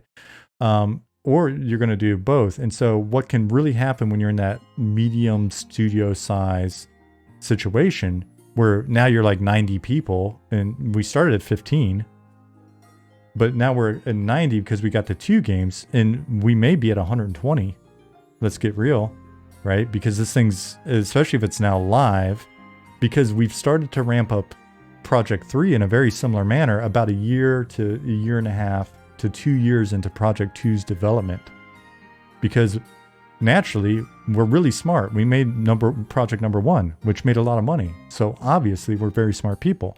So let's make sure that we don't screw up, because it feels like we were scrambling and realizing that we were super smart at the last minute with Project 2. So let's get ahead of the curve with Project 3. All of the challenges in making Project 2 that we've described exist with Project 3. Who do we staff up? Where do we get these people? If we're like, man, we kicked ass and we made a badass project with 15 people back in the day, and those people were shit hot and worked well together. Well, sure, but now our company is 90 to 100 people. Unless we clone those 10 people, 10 times, we've got new people. And we've got new people that have probably come in from, like, hiring gets fast. Like, hey, we need 5 more artists of X type. We need 5 more environment artists. All right, we put the job postings out or whatever. Little Timmy comes in and he's like, hey, I just left company, company Y that's kind of imploding right now, and they're having layoffs and shit. And me and the homies just got laid off. So it's like, really? What do your homies do? Well, we got a couple other environment artists. We always went to lunch together. I know this badass designer and got this project manager. Cool. Well, we've got roles for all those people. So then what's interesting is we bring in these people and they know each other. And so we went from being like a really tight group of 15 people, and now we have like what I think I've in the past I've called like you've got like this weird cultural stratification and segmentation where now you got these clumps, and that's always interesting, right? Because you've got these people that know each other from the other project or the other company, and they're together and they're looking around, they're kind of like, yeah, man, this seems pretty cool, and we just got laid off and we needed a job, and this place is ramping up fast, so we hopped in here. But I don't know, man, that Sean guy, he's kind of a shithead. Does he actually know what he's doing? How's he in charge of shit, right? And so all of a sudden you got cliques, you don't have one singular culture, right? You got these little things, right? And then you got, that artist is kind of not as good as these artists, or hey, these designers don't know what the F they're doing, man. Like, what are we listening to these guys? Oh shit, right? And so now you got like bigger company problems. And now Project 3 is interesting because what happens is Project 3, depending on what's going on with Project 2, Project 3 really starts to get stressed, right? Because now these guys are thinking, are we going to get canceled before we even go live? Shit, things are looking pretty shaky. Project 1's kind of, it's even if it's hanging in there, it's still like, for how much longer? Project 2's having some trouble. They're a year late, they're never on time. So let's just say they're a year late, and as it comes out, it's kind of like underperforming or whatever. Project 3, depending on what's going on there, you may find that Project 3's people get pulled into Project 2 to try to, really shape that up with the promise of, as soon as we get our shit together, people that we've pulled from Project 1 and Project 3, then you can go back to your projects, or everybody's going all hands on deck on Project 3. And the timetable for Project 3 really starts to get compressed, and the identity of Project 3 really starts to be in question, because now we're starting to realize, shit, maybe we're not the smartest people in the world, right? And so it's like, what if this is the wrong call? So now we're getting a little gun shy. We're getting a little like, oh man, so maybe this, because we said this was going to be, X genre MMO, and is going to have this vibe, and it's going to have these features, but you know what? Like, that's a bit risky. Oh, but look, this other game just came out, and it's shit hot, right? It's like Battle Royale or whatever, right? It's like, oh, you know what? So why are we making this just like an MMO? Maybe it should be a Battle Royale.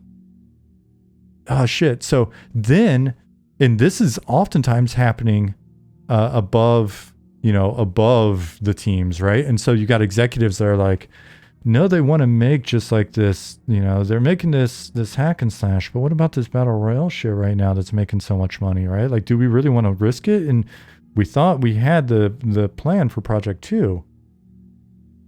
All right, let's ask them to maybe experiment with some of this other stuff, right? And then Project 3 is kind of like, you want us to do what? Like, but we signed up, we're amped on doing this hack and slash or, whatever it is. And so then that becomes, Project 3 starts getting a weird state. And so even if it isn't on the, like, just obviously on the chopping block, the schedule gets discombobulated. It's dealing with all of the baggage of the first 2 projects. Now, don't get me wrong. I said this happens sometimes. It could be that Project 1 came out with shit hot. Project 2 comes out, it's even better. It's doing great. Project 3, 4, you know what I mean? Like, it may be a series, or they give the projects each one enough time, or they're willing to really kind of go through.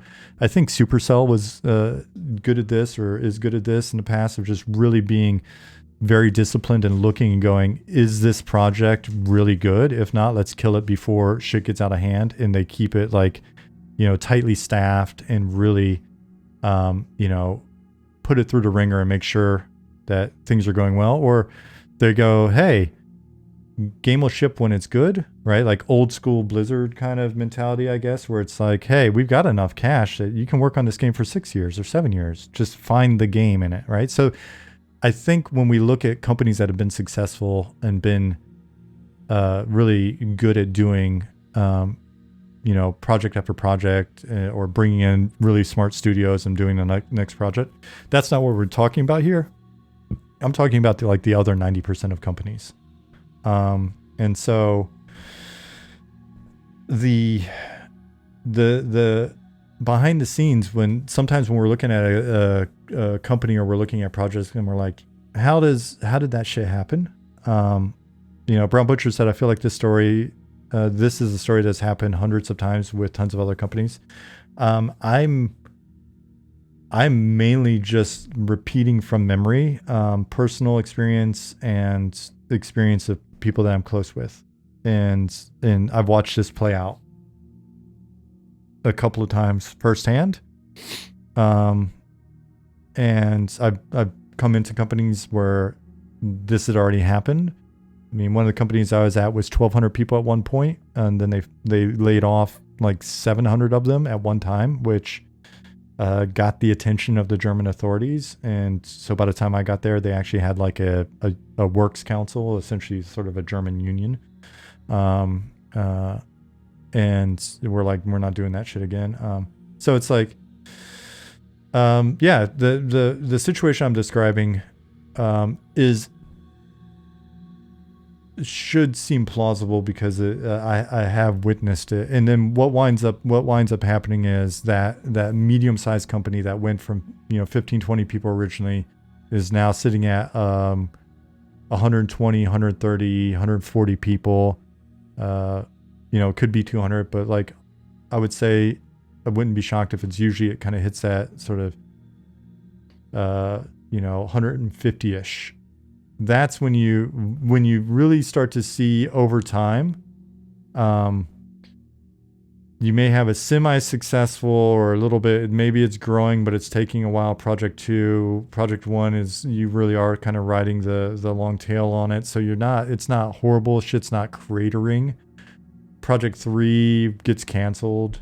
Project 3 winds up taking, a couple different forms and then gets canceled. By then, you've already had key talent leave the company. Depending on the nature of the company, you may have had founders get the boot because there might be founders that are like, hey, this is not the right approach. Or there may be founders that overpromised, and so they get, all of that stuff. And then it's like over time, it just becomes like the slow sort of decline of that medium-sized company to like just stays at sort of mediocre. A lot of times what'll wind up happening is people may start to figure out, oh shit, we actually need to give some love to Project 1 again.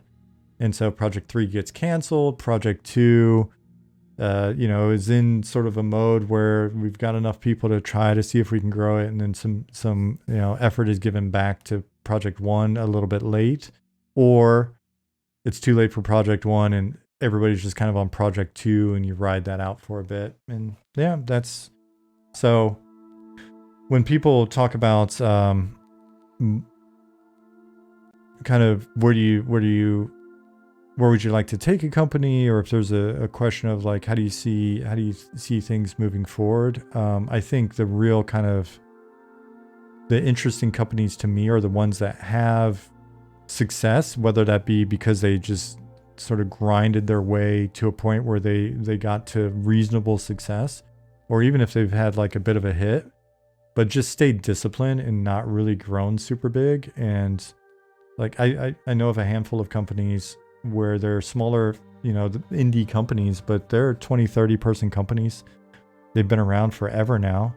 You don't necessarily hear a ton about them, but everybody's very secure, everybody's well compensated, there's decent culture, and they just sort of exist for quite a while.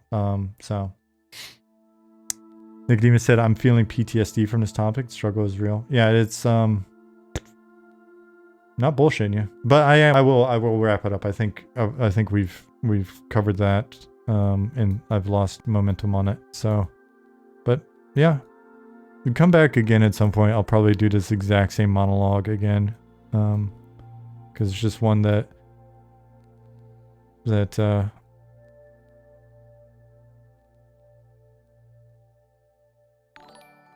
Indefinite P99, thank you for the gift subs. 5 gift subs.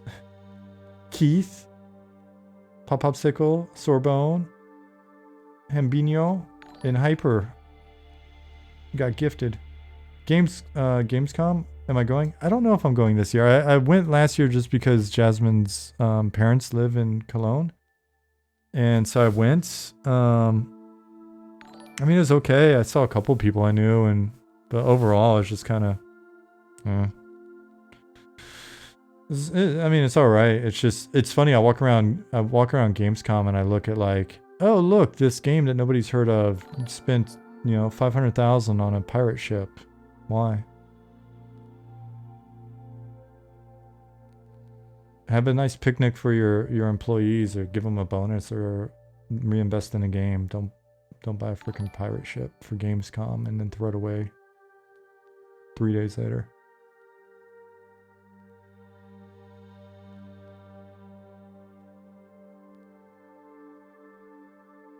Is it good for networking in the gaming industry? Not really. In my view, and again, what do I know? In my view, the conventions they're good for networking, reinforcing networks that we already have, right? Like, so it's good for meeting up with people and maybe expanding your network a little bit by like going out for drinks with, homeboy that's at another company now. They're introducing you to person X, Y, and Z. It's really just an excuse to go meet up with people and drink. And if you are looking for a new job, then you've already got a target, right? But like, how do you network by like walk booth to booth and go, hey, I'm Sean, and I don't know, do you like me, right? Like, realistically, the networking is going to happen from a couple parties, a couple of like, hey, so and so. People go there for business development. You guys that are in business development, maybe you can say I'm full of shit on this or whatever, but it's a very old school way of doing like biz dev. It's like, hey, now that we're seeing each other face to face and really shaking hands, like meet to meet, now we trust each other more, right? It's like, I either needed your shit or thought the deal was good, or I didn't. If we have a good interaction, drink a beer, whatever, it doesn't feel too forced. Meet to meet. How do you do business development, Drew? Drew, have I been doing it wrong? A few drinks, a little meat to meet, and then it's a meet and greet, right? Drinking while making your first impression feels counterintuitive. How do you socialize without getting hammered? Right? And I'm the worst. I got the Gamescom. As soon as I got the Gamescom, the first thing I did was find where they were selling the Kolsch.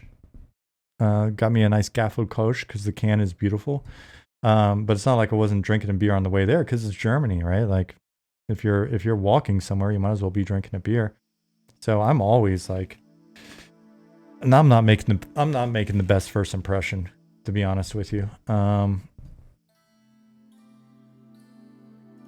So yeah, I think it's just an old school. It's more of a, hey, let's give our employees a little benefit. Like, here, we're paying a ridiculous amount for you to go to this convention, and put you up in a hotel and let you get drunk.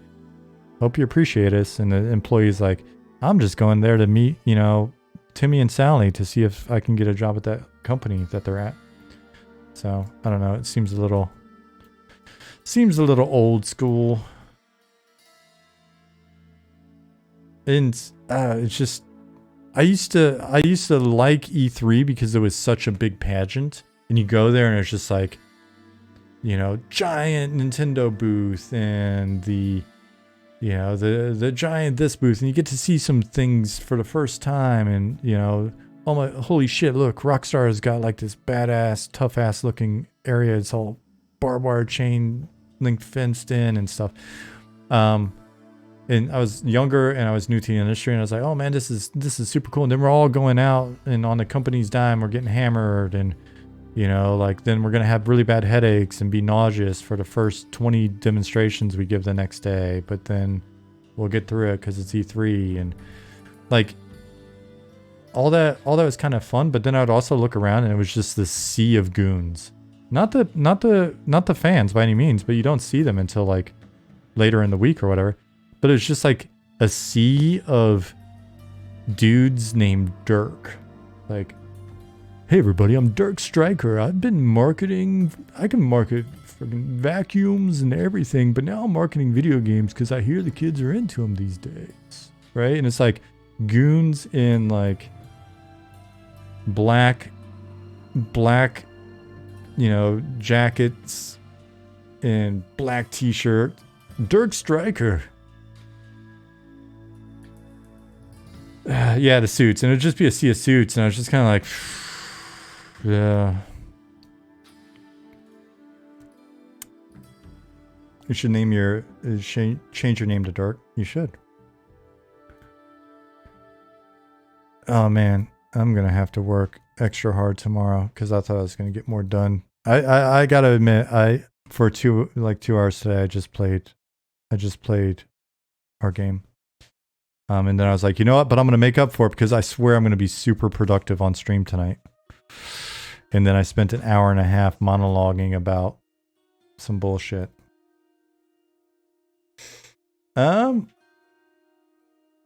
Meter can official. Meter can official. Valright, thank you for the follow 19 minutes ago. I'm sorry I didn't respond sooner. Ruskin. Ruskin82, did I say thank you for 4 months? I was on a roll. I need more barrels. Yeah, this area is relatively barrel free because it's meant to be more naturey. Is Pattis still out there, or did I chase him away?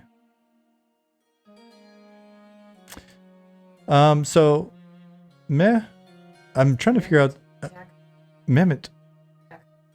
One more time. Mehmet Tarkan official. Is that actually correct? And if that is correct, then good job, Jasmine. High five.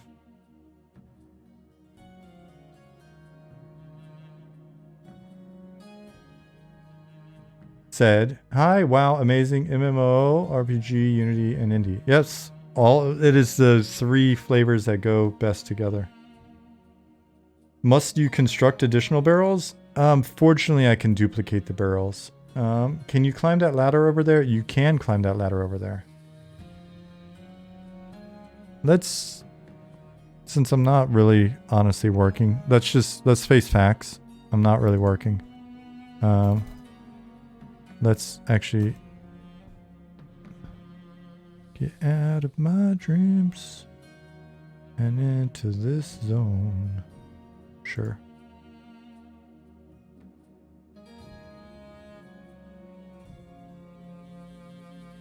Today was industry talk day.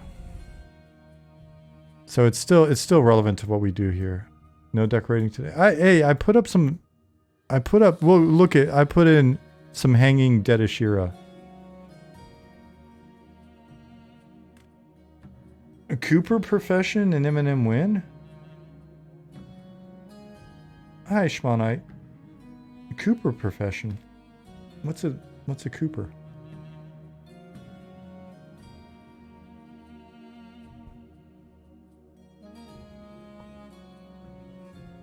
A barrel maker? No shit. That is amazing.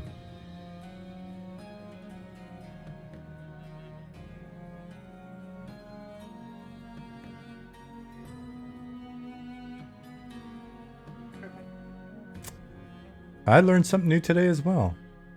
See?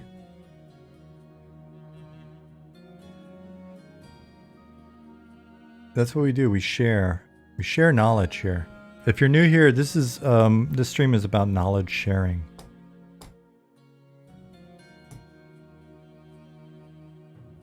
By the way, what's the max amount of players you aim to have per zone in MNM? Well, based on what we've seen so far, I mean, it's liable to fluctuate, but based on what we've seen so far, I think we've run...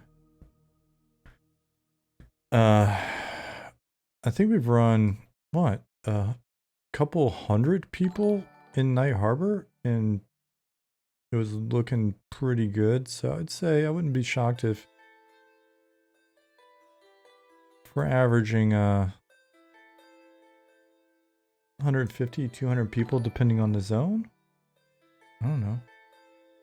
I guess we'll know more as we go. Dragon, thank you for your generosity. 10 community gift subs. Hell Dracula, Keebs. Hell yeah, Keebs. Eat Bites, Weltmacht, Cypher, Flashy Flash 89. Ratty Rat Tail. I like how there's Flashy Flash and Ratty Rat Tail back to back. Brex got one. Odin Logic, Creation Vibes. Hell yeah.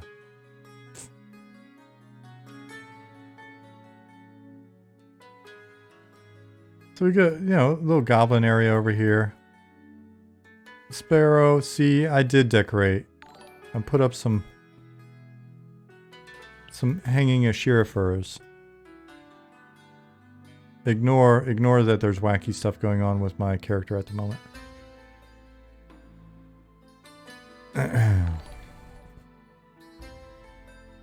Ignore that. Ignore that. Face inside my head look and everything else. Just...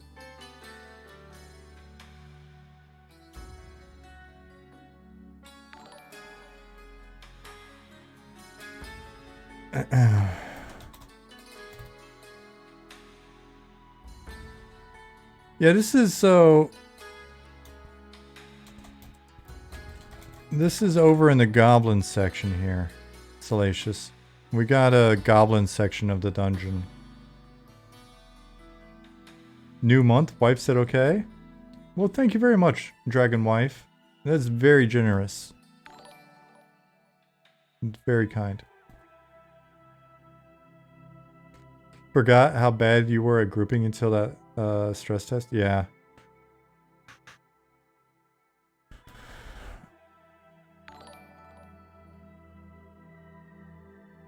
Sometimes we get a little rusty. That's my excuse. So yeah, we've got this goblin area over here. Eminem update around the 12th, since the last one was on July 11th. I'm gonna try to just get it out this weekend, so it should be 5th or 6th this time around. Sklar, thank you for 9 months. Appreciate it.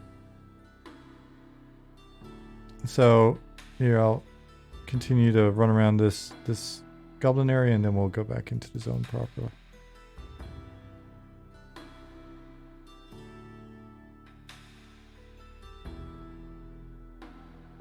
It wasn't Rusty. Boric likes to push things to the max. We are fortified pulling yellows. Hey! Hell yeah. Go big or go home, right? So Goblin co-exit with Ashira? Yeah, so there's a Goblin entrance in a Ashira. Oh, you don't mean co-exit. I was thinking exit. You probably mean like coexist. They don't coexist. They do absolutely hate each other. Do you think we'll be able to continue from our previous characters for next public test? That has been the goal. Nick's really pushed for that, and Ollie has worked to make that happen.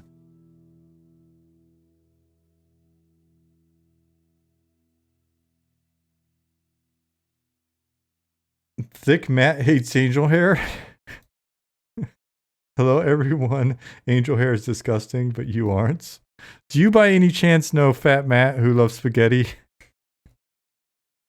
Does Fat Matt who loves spaghetti hate angel hair by any chance? Are you related? Wait! This no longer has collision. Does it? Or is it just a me problem? Do I need to put collision back on this?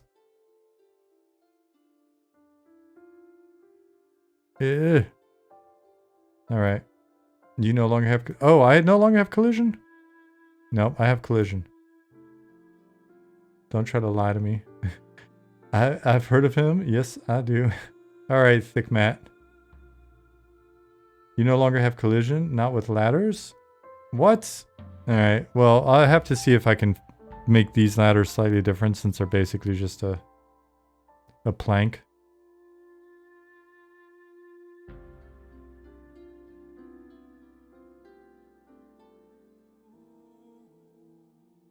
You tried to run it? Yeah, well, it worked. It worked last stream. It worked for me yesterday, so I'm not quite sure what happened. We got sabotaged. Trying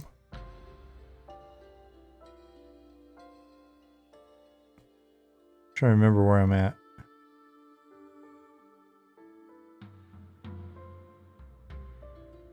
Sean, I'm gonna let you finish, but Fat Matt Loves Spaghetti is the greatest Twitch name of all time. It's an incredibly good Twitch name, and Brown Butcher, this is your phone account since you're too lazy to authenticate. Right on, Thick Matt. I would have never put the two together, but somehow I've puzzled out this mystery. Well, yeah, well, you don't like angel hair, but you do like spaghetti, I guess. It's a different consistency. Angel hair pasta, it's like really... That real sort of like thinly, brutally looking one. Make it Thick Nick. No, if Thick Nick comes in, I know who that is as well. But Nick, you're not fooling anybody. What? It's Thick Nick. So the... Oh, jeez. Oh my gosh, I got lost. You always overcook it? Ah, okay. Yeah, so the story, Brown Butcher, is... Fat Matt Loves Spaghetti came into Twitch for the first time years ago. And I for sure was wondering if it was my dad. I was like, did my dad somehow discover Twitch? He was an early adopter on Twitter, so I wouldn't be shocked. Right? But because my dad's name's Matt. Well, it's Lloyd, but his middle name's Matthews. And so he goes by Matt. And he loves spaghetti. So I was like, it took us a little while to sort of figure out whether or not there was something going on with that.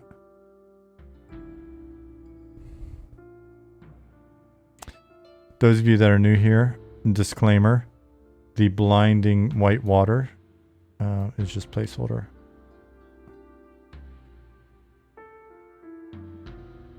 But thicker pasta is always yummy.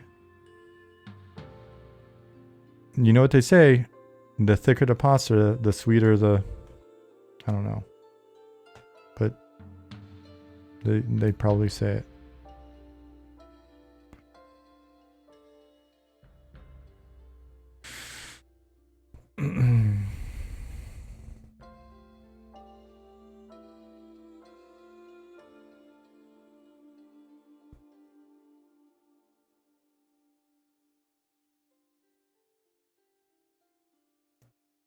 Pineapple. All right, Schmonite. You can't. I don't know that saying it really helps. You've got to use the emote. You should drop an ogre in one of these houses named Thick Matt. Might actually do that. We've got a human in the other neighborhood here, so this area is going to be fun. We were talking about seeing if we can make these sky bridges slippery when it rains. That seems fun, right? We all like slipping off of sky bridges in the middle of a dungeon.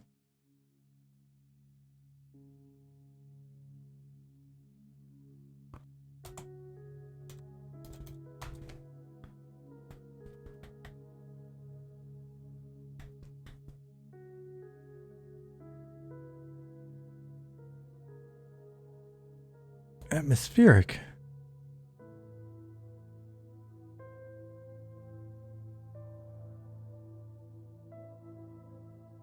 Man, I gotta wake up early tomorrow and get some shit done.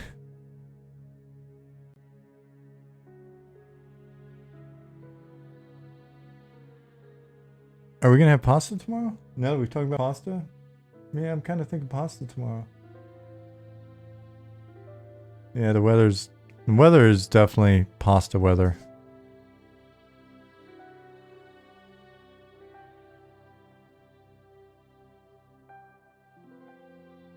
Isn't that a garbage song? Only slippery when it rains? Yes, I think that is exactly the name, how that song goes. When is it the 3rd year anniversary for Eminem, or is it 4th? 3rd, and we celebrate it in September. It's good to give levitate spells a purpose besides discovering exploitive pathways. Yeah. As you can said, I was talking about one of the dungeons in VG that was all sky bridges. Yeah, I mean, they did some really fun stuff in there.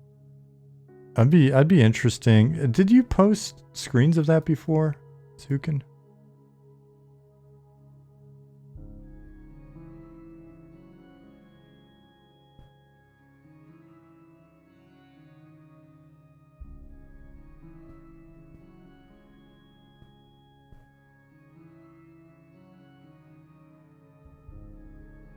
Do the 3 moons have unique orbits? Not at this time. They follow the same path.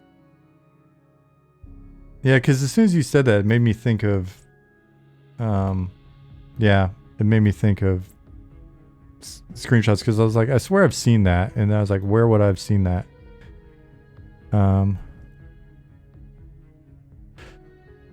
asked earlier if Pattis was here. He may have responded, and then I got distracted.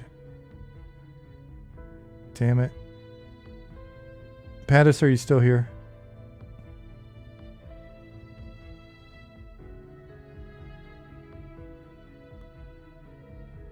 Yeah, both of those things happened, and neither of those things are a shock. Yeah. Shit. Sorry, buddy. I was thinking about putting some palm trees in here to make it a bit lush.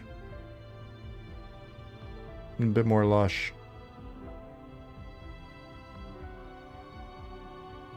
Maybe not getting crazy, but what do you think about that? What are your thoughts, Pattis?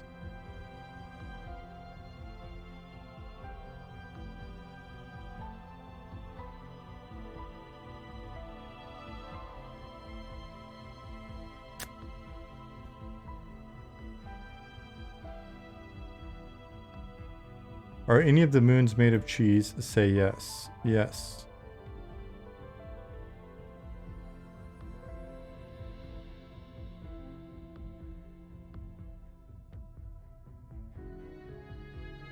Palm trees, or as the Ashira call them, plumbing? Is that a fiber thing? We can, but I was planning on the trees in that area being the small ones, smaller ones from the Font Life. Oh, okay. Do we have prefabs? And maybe a few palm stores online. If we've got other trees in mind, then let me just hold off on that. But what I'll do is I'll keep that in mind and just sort of wait till they're in to do much more. Maybe place a couple of these cool banners that we've got, and then we can swap them out with like the correct tribal sort of color and stuff later.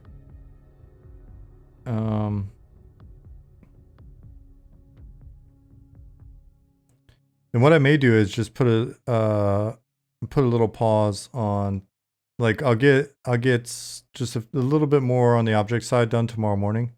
Man, I love hanging out in here. Get a little bit more done on the object side tomorrow. Probably put a few decals up and check out some of the 2D stuff in a few areas, because we've got like the little merchants area in the central city center. So I can play around there. And then what I'll do is I'll primarily just focus on base pop then, and work with Nick to get the tiered sort of progression of the areas, and make sure that we've got the right NPCs and stuff. So it's ready to play at least, and then we can do some more decorating separately. Who made the sky? Our dearest Ollie. This guy's been in here now for a couple years.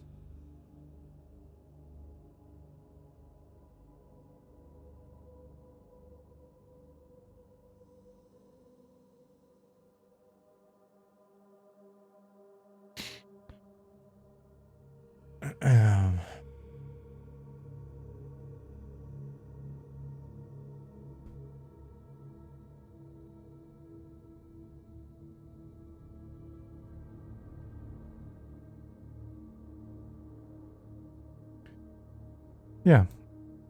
We've grown to love it. Oh, so are we celebrating stalkers? I went in. D.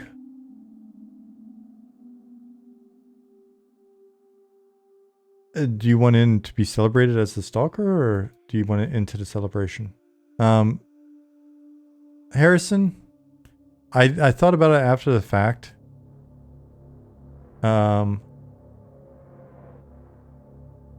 And I just realized that these characters may get killed.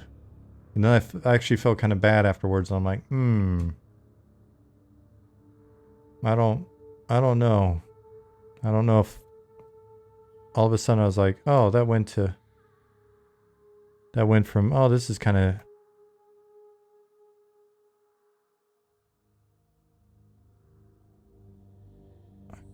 Can we have a dad server, which is just very slow TLP? Like week 1, max level is 5. Week 2, it's 10. You know what?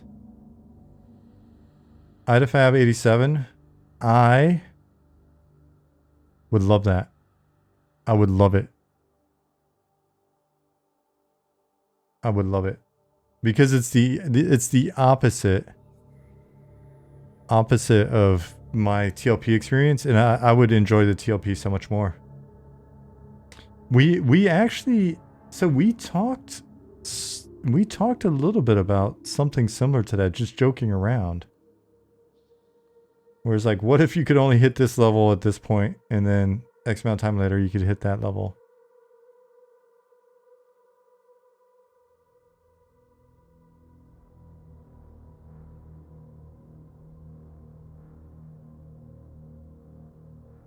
Dad server TLP. Hey, what's up, Dark Inside?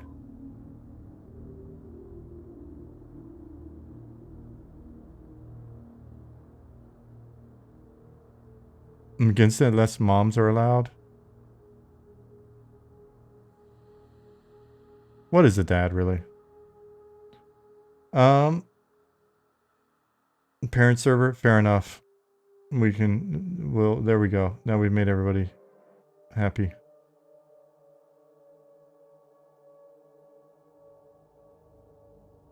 So you could really explore the classes and races horizontally. So how many? Let me make a quick poll. We'll do a quick poll. Polls are usually minimal participation, so I don't know. Maybe you'll shock me. Create a new poll. parent TLP server. Slow. Responses. Yes. No. Duration. 3 minutes. We'll do it fast. Poll start. View results.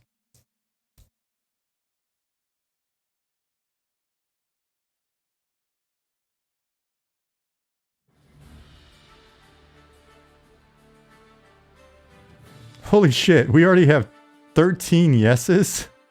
15 yeses? This is the most extreme poll I think we've had ever. 17 yeses, 0 nos.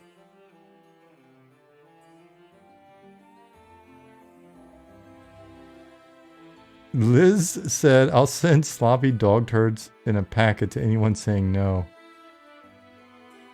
Only yes people will vote. No folks don't care. Fair enough. Honestly, I think I would do this because normally I take a week off and play 100 hours and blow through all the content and wish I took my time. And this is a truly fabulous concept, Brown Butcher says. Okay, you guys gotta hype up the concept on the Discord. Hype it up on the Discord. You just had to say that, now people are gonna vote no. Let's see how many people voted no. 2. 2 out of 23 people voted no.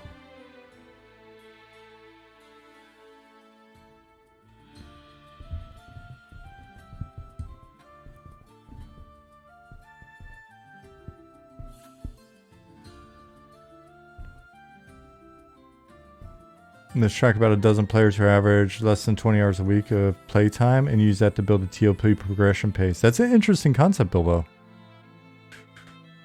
KMac44 said it is a great idea. A lot of us can't grind like back in EQ days. Time is a factor. I'm seriously going to help you guys petition for us doing this on a server. Not having to take a week off for launch is nice. It's so interesting to see like the sense of obligation.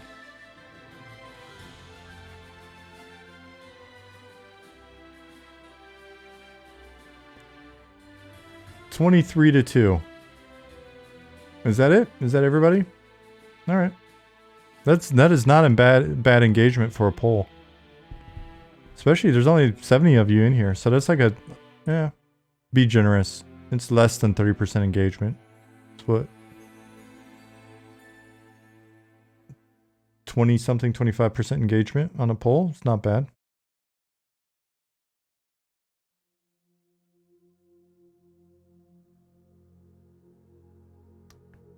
$24.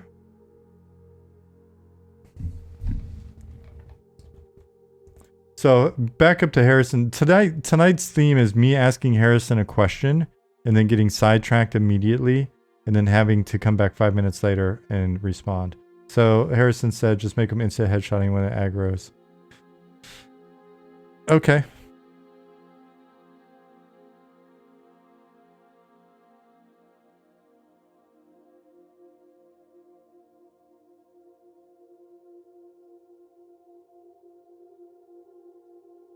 Bounty Code said Lord of the Rings Online did a TLP called Treebeard for folks that wanted a slower server. I really like it. I mean, I'm actually a big fan of the concept. We had talked about it joking around in the past, but might take it a little more seriously now. Parent TLP should be use an XP rate per week, so the more you earn XP, the lower XP per kill you get. Conversely, your first couple of dozen XP hits would be huge. But do we want to do that, or do we want to just cap it? You can go as fast as you want during the week, but then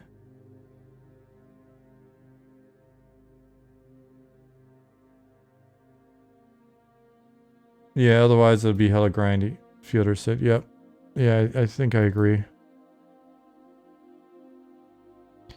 Pattis, I noticed when I shrank these torches down, I think it pulls the light source in the prefab too close to the wall. So it becomes it's really got like a super hot spot. These torches are at 50% the size that they come in as.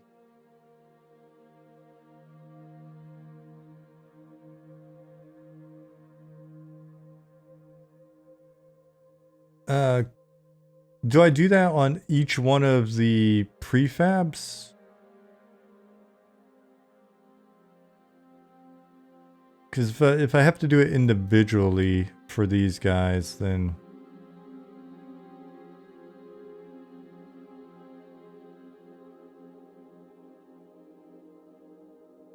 I can picture us instead like making a prefab that's then 50% smaller, adjusting the light, and then doing find and replace on these prefabs to replace them with the new prefab. But then the question is, do they retain the 50% shrinkage?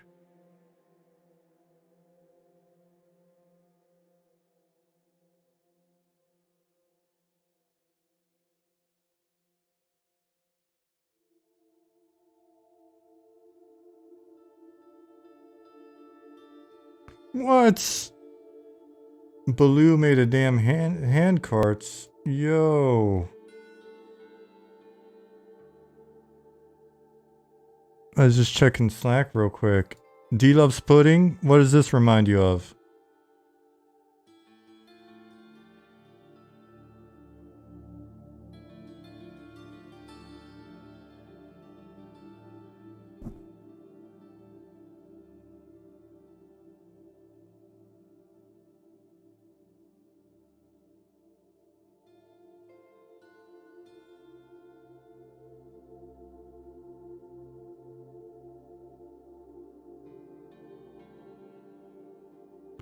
The Trail of Copper Tears. Man. That was some fun. That was some fun evenings.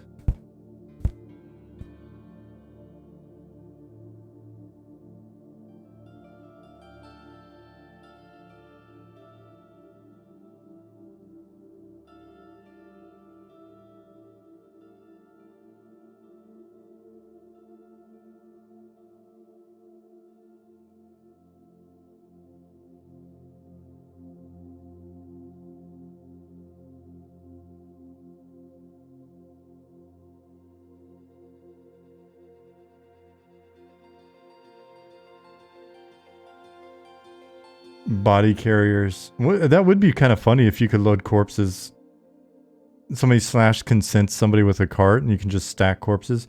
So if you happen to be pulling a cart of this sort,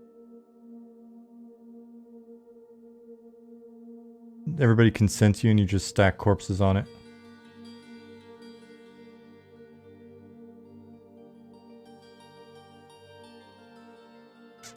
Bring out your dead.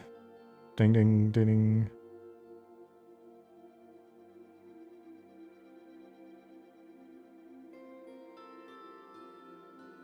There's a nice idea. Older bodies get picked up by the body man and taken to a graveyard area where you can only see your own or group members.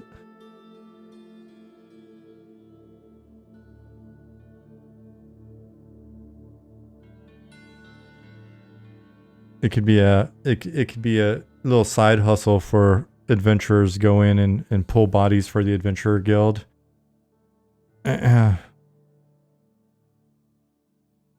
Get them to the entrance, and then they're teleported to the adventure graveyard, where if you pay off your equipment insurance costs, you can recover your body.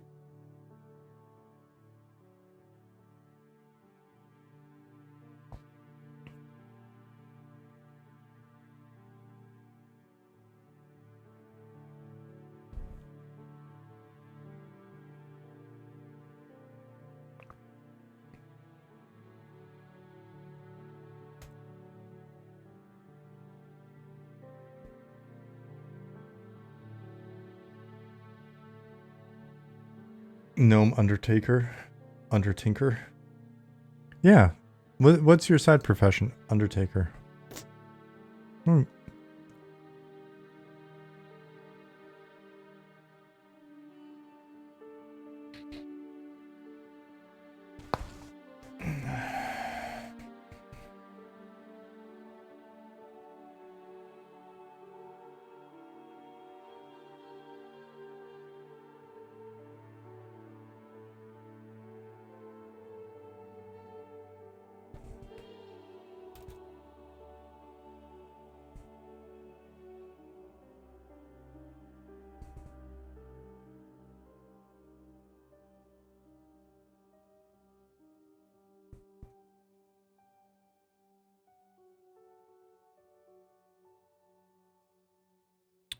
Sure, banner stands.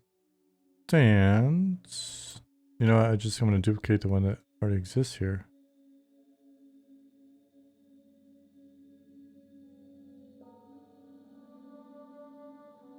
Props.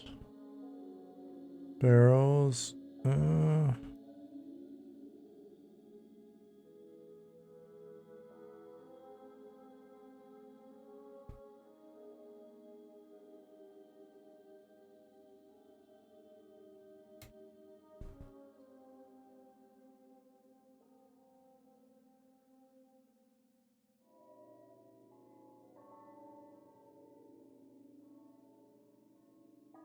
Move these guys.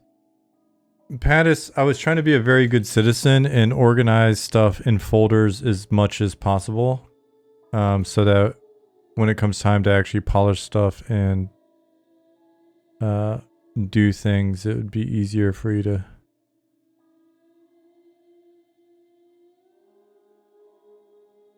Oh, wait.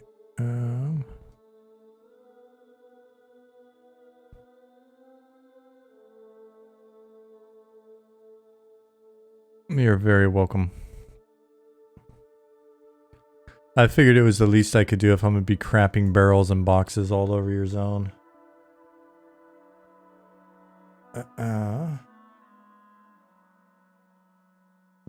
Excuse me.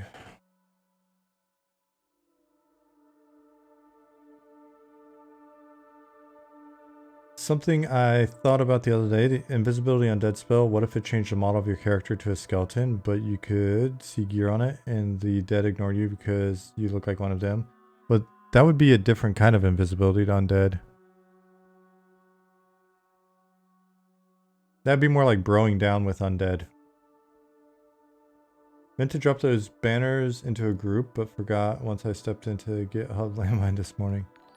Yeah, I did the same shit Monday, and Ollie tried to save me from myself, and we wound up just basically deleting everything and reverting to the previous build on the zone, so I lost a day of box plopping. Did we get more info on the picture Nick posted of the tower on the plateau? Missed the first part of the stream.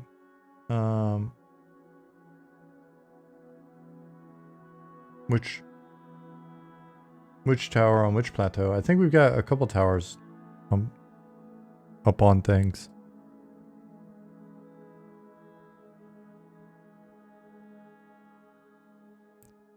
It's the new name of the game. Towers on things online.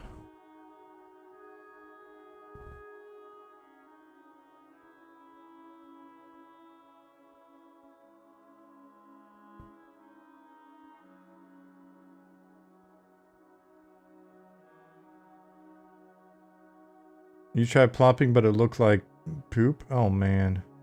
That's the wrong kind of plop.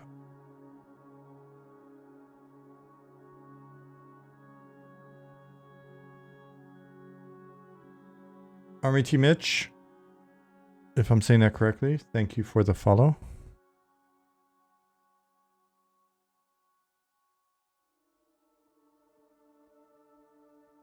Why does that look like that? That icon on the left looks a little weird, Pattis. Even in discussion, thought it was something new. Let me...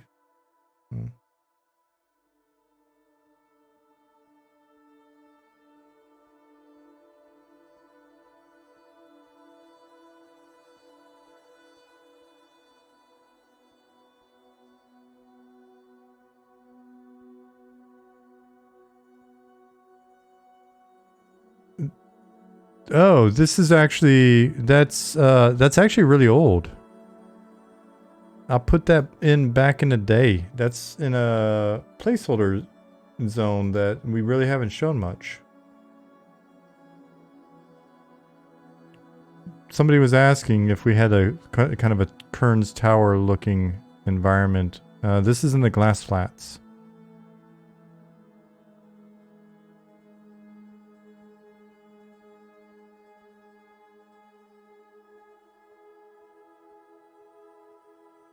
That is my handy art.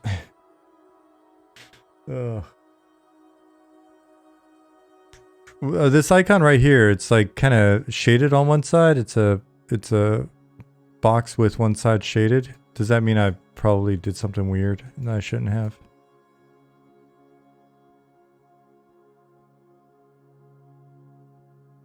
Bung Allen said, anybody remember Green Grocer? Green Grocer has been banned from this environment.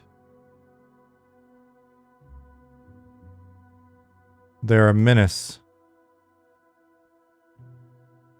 I'm just kidding. Of course we do.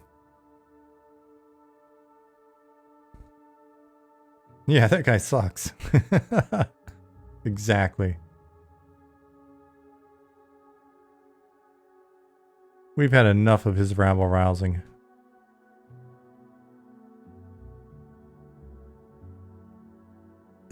Yeah, so they're all kind of like this. I don't know. I might have done something janky. We'll figure it out. It couldn't be that bad, right? So what were we doing? Entry area, these guys. Control D to duplicate. Now let's go to where they are. Man, I cannot wait to wake up tomorrow morning. Guys, you got me so hyped. You know what? I'll be really honest with you. I had so much fun talking with you tonight. That I don't even feel super bad about not getting much work done because I'm going to wake up very early tomorrow morning. Going to make myself a coffee. Giant coffee. I'm going to drink it. Then I'm going to get out of bed. Then I'm going to make another giant coffee. I'm going to come down here. I'm going to put on some wonderful 80s music. I'm going to zone out and get some more work done. What brand of coffee? I drink, Jasmine and I drink just the most random, shittiest instant coffee. Perfect.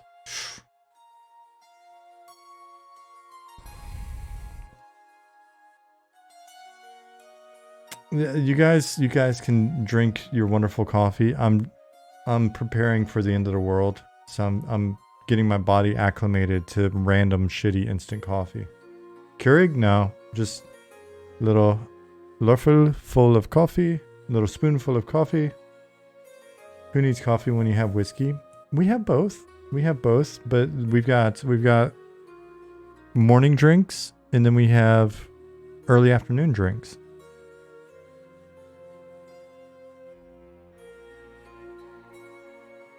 Brown Butcher says, Dear chat, I am once again asking you if anyone would be interested in joining a group of super fans and developing an Eminem fan game alongside the Eminem real game.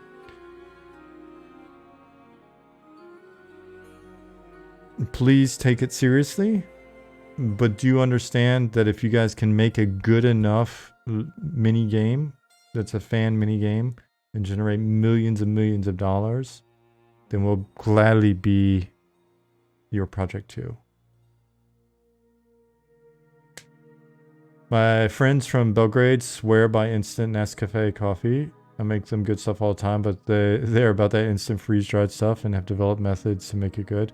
I honestly, it will be an honor to be sued by you, Brown Butcher says. Brown Butcher, I gotta hop in, play some more music soon.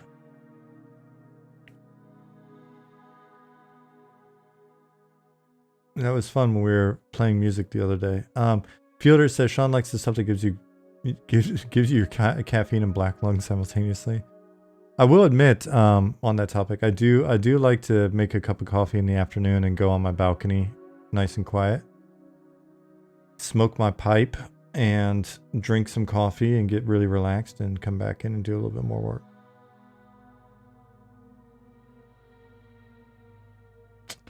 Indefinite says, has there been any considerations to prevent usefulness of packet sniffing tools comparable to show EQ, show P99, thinking player competition is using those tools using those tools muddies the fun for of the competition. Talk to Ali about that. I think he's mentioned plans and stuff in the past. Excuse me.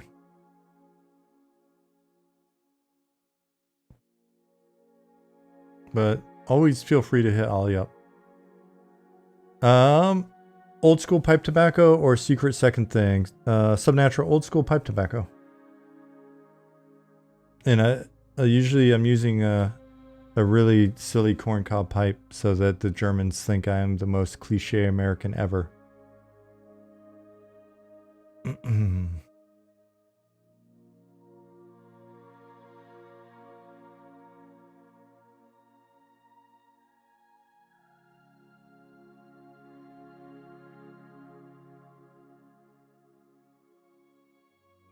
Nicodemus, you feel free to do whatever you want on that front. Primus says, I'd like to start a passion project that emulates the original experience of the fan game started by Brown Butcher, which brought the magic of M&M to a whole new audience. Please join me. Nice. Bilbo says, a nice vanilla cherry tobacco in the pipe can finish a day with a lovable headshot. Tell you what. Yeah. I have not tried any cherry vanilla. I've got a cherry blend called Colt.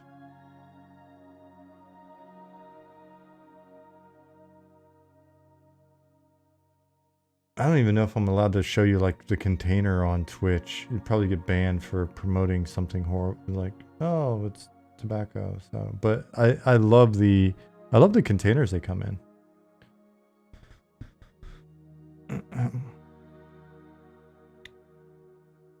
Got a really nice vanilla here though, that it's kind of a go-to.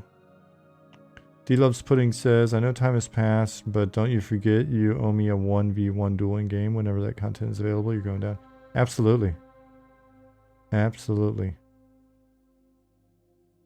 I suck at video games, so it's a little mean for you to want to duel me, but hey, whatever. I'll take my medicine.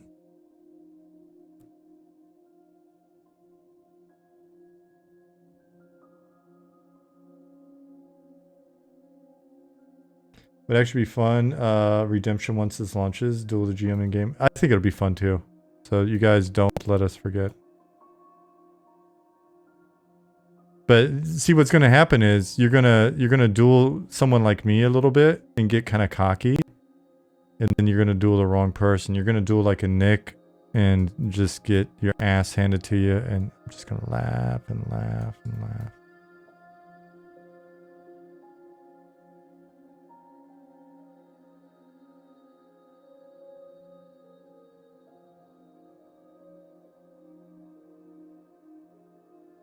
Yeah, we'll have to figure out where these go. Banner said, cool sparrow. Yep. It's that time of night. All the caffeine's wearing off. Banner said, cool sparrow. And that's what happened.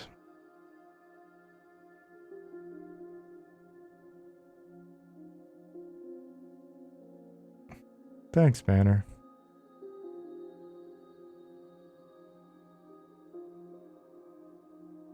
Kind of like the original placement better here.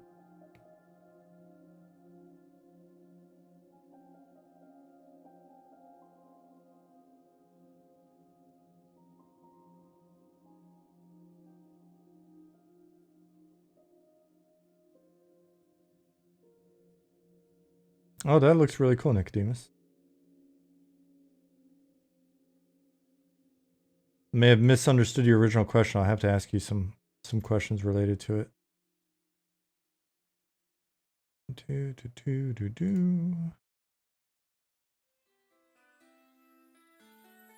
So don't forget the don't forget to hype up and discuss the parent speed TLP in Discord. I wasn't joking.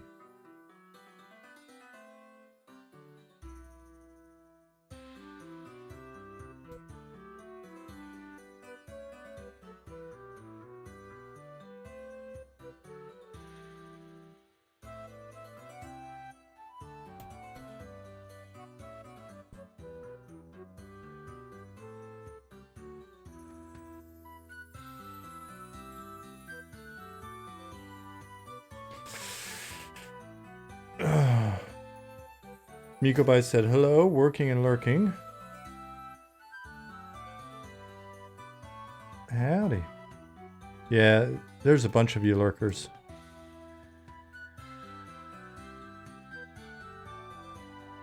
You only get access to parents' TLP if you send screenshots of your kids.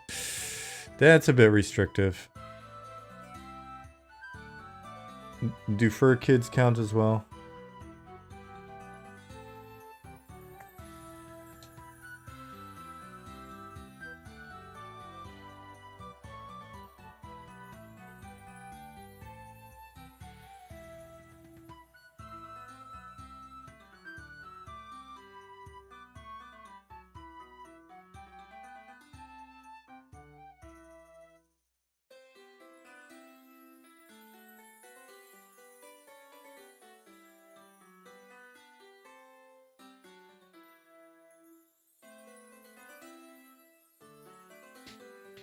Parents TLP comes with a different UI, really big buttons.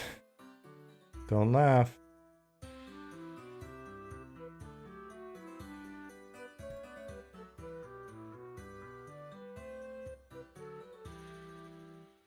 Did you see our font goes pretty big already?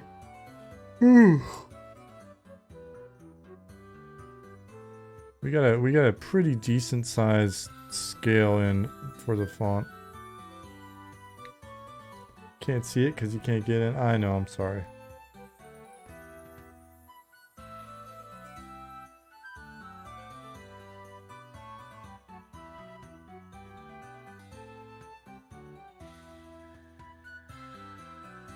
No chance you're sending pictures of your kids just so you can play on a special server, mostly because you'd have to have kids first. I'd send pictures of my kid and you'd be like, wait a second, isn't that a young Gary Coleman? I don't know that I believe you.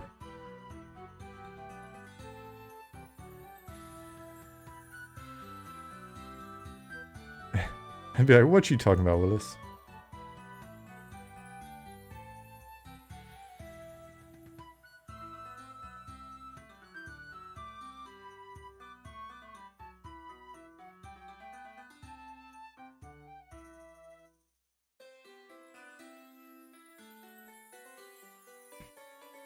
If two different people send pictures of the same kid, it's automatically forwarded to the Jerry Springer's agent. I thought, as I was reading that, I thought for sure the sentence was going to end with, you get sent to the Jerry Springer server. Oh, that's a completely different type of TLP.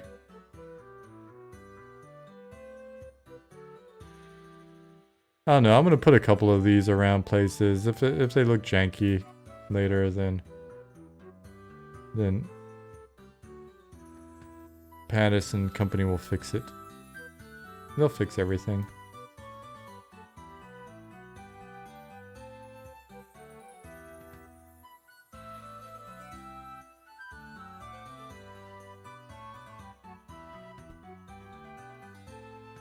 These banners turned out really nice though.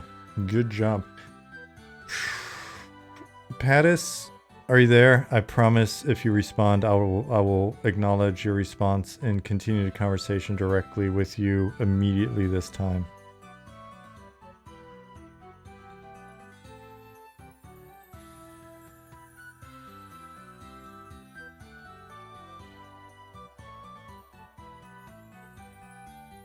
No, he's abandoned us. Ugh. It's fair. After what I've done to him today. Strung him along so many times.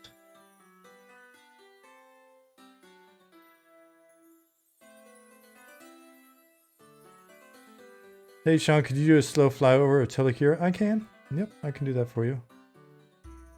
I can do this. I believe I can fly. I believe I can touch the sky.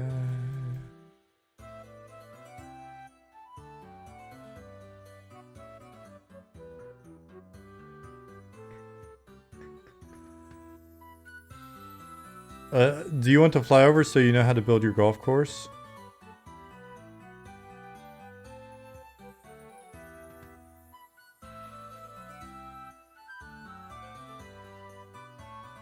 Okay, well, alright, I will help you.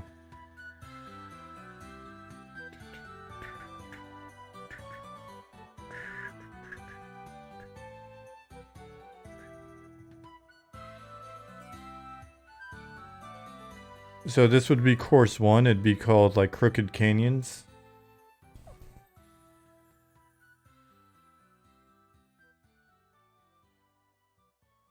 Once you get through Crooked Canyons,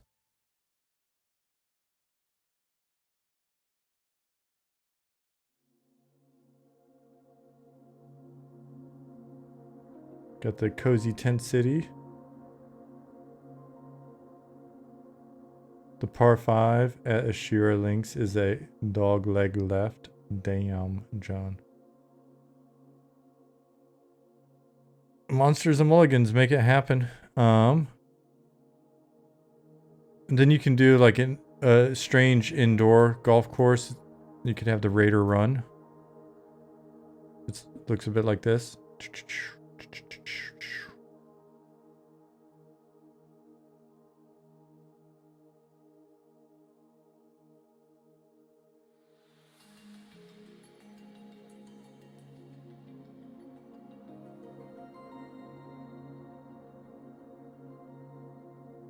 This heads over.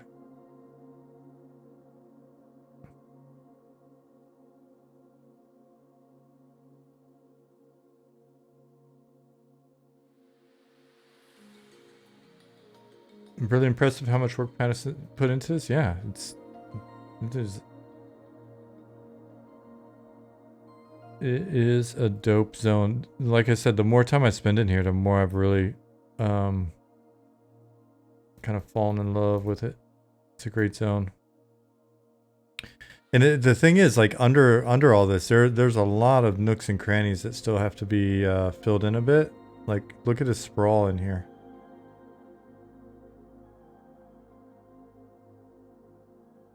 Some of this may actually be part of Telekir B once we get going. We may put the zone line a little bit earlier, and then have this the Warrens part of here actually be the start of Telekir B.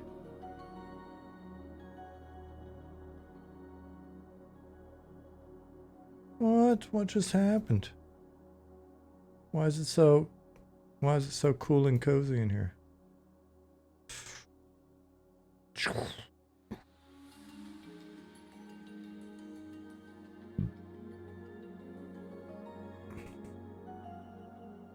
Then we got the lush links over here.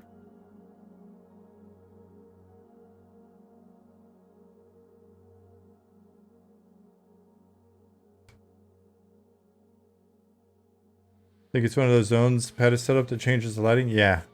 Yep.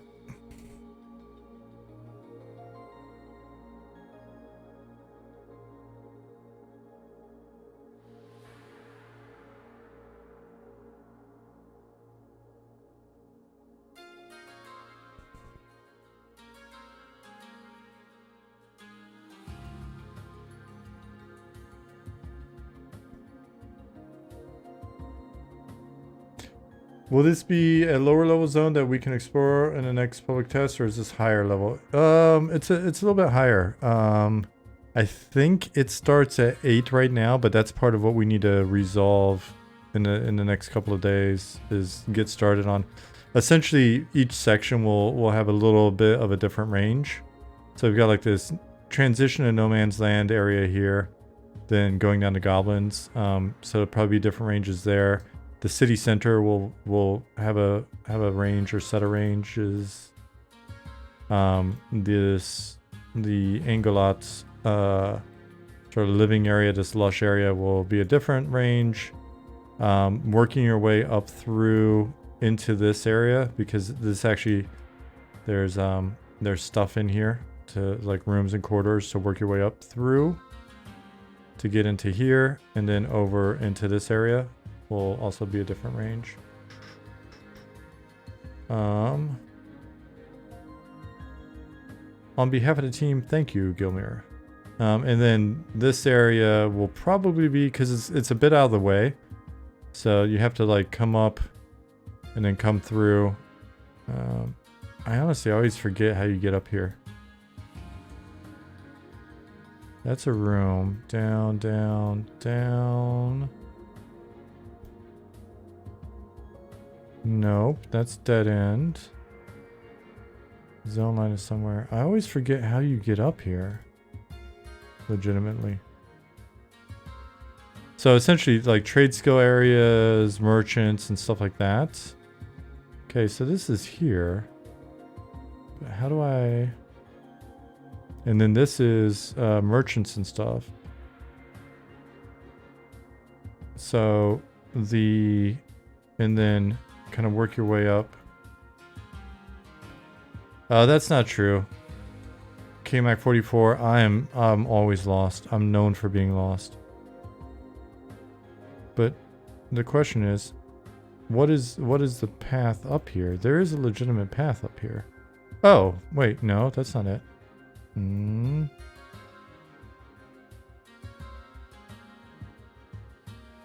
Oh, I think it's up instead of down. No. What in the world? Because I think I always fly up here. Oh wait, and then there's a ladder. Oh, yep, there's a ladder. And then, okay, I found it. Hey, Jack player. That's what it is. Yep, okay, now let's see if we can make our way down on the other side here. That's more, no, this is, okay, yeah. A little more straightforward. Then down here. Then probably in here. Yet.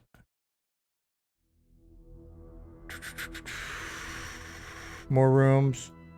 I need to get busy in here. I forgot about this section. Alright, so I got a lot of boxes and shit to place now that we figured out on this other side. Alright, so I need to refocus tomorrow and get in there.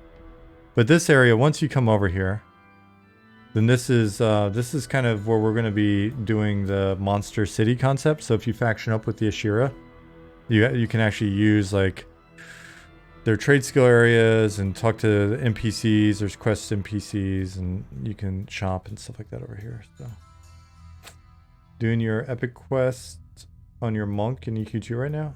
Oh, right on. Good luck. Good luck with your drops or whatever it is you need. Will there be special trade skill recipes you get from faction? There should be. It would only make sense.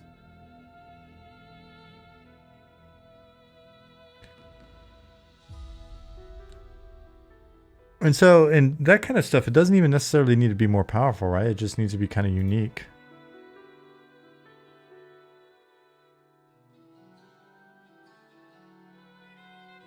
Oh man, I can't wait to see people running around in here.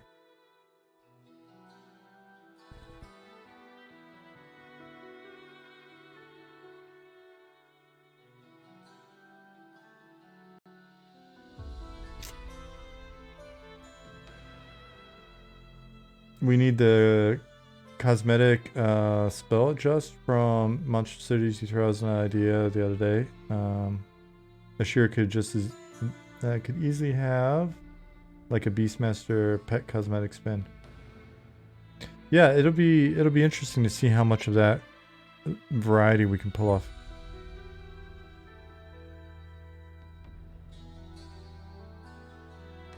It's funny, I was running through here the other day and looked up and was like, where does that sky bridge go? I didn't even notice it before. It's like, it's out here in one of the canyons, I think.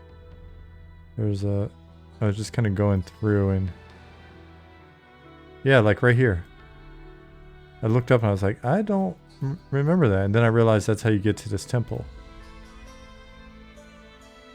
Because I'm so used to just kind of flying around. So...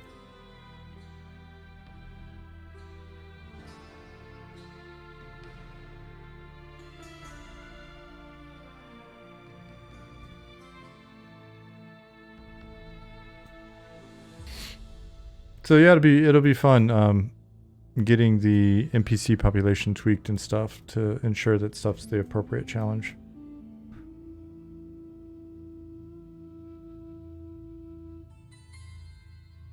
Oh, I thought this, I was like, I've never seen this before at all.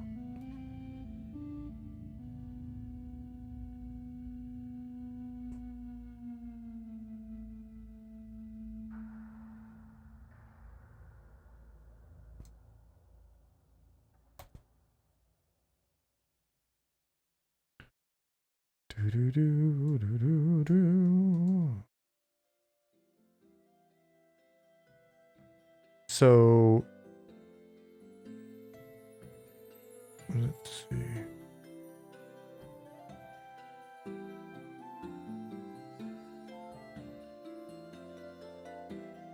That doesn't really even face anything. I don't know. Prefer to have...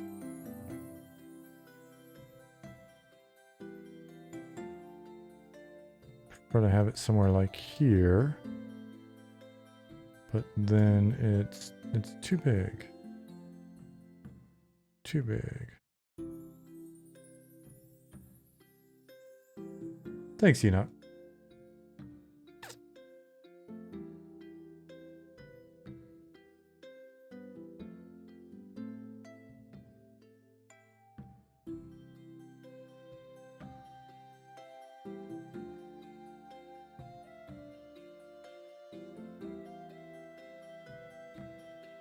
Yep, there is a seam up there.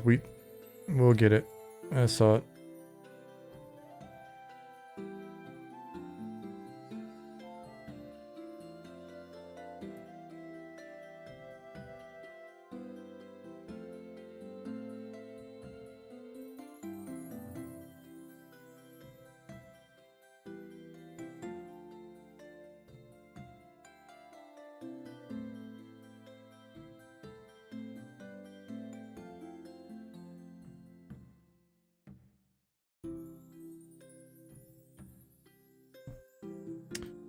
Nicodemus said, gotta head out of here in a minute, sir. Thank you for the stream. Everyone have a great weekend. Yeah, you know what?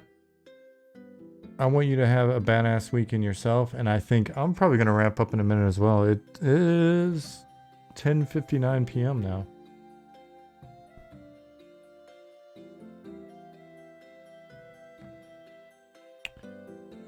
Indefinite? Yeah, they turned out well. They're going to be different colors in each area as well. We're going to get some variety for them. So you can learn about each of the Ashira clans.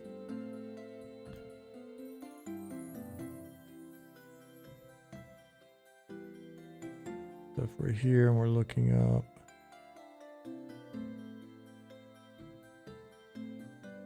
Right here, see that there. When we first come in here, we want to see one.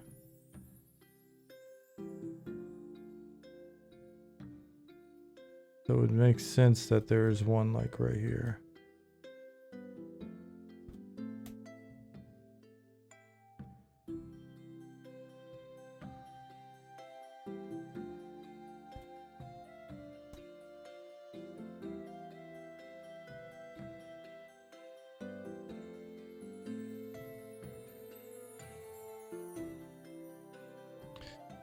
Banners totally be used. Find camps. I can totally see. Looking for one more red camp. The place is so big though that since the whole area will have a different color, it could be like it'll probably be like red and then a further designator. It'll be like I'm looking for one more at red fishing spot. right? Little fishing area.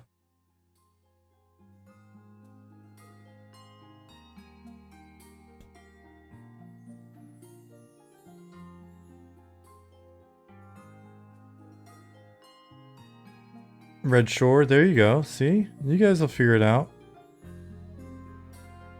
Oracle's Hut. Dude, there's so many like little spots here. Thick Spaghetti Camp? Yeah, exactly.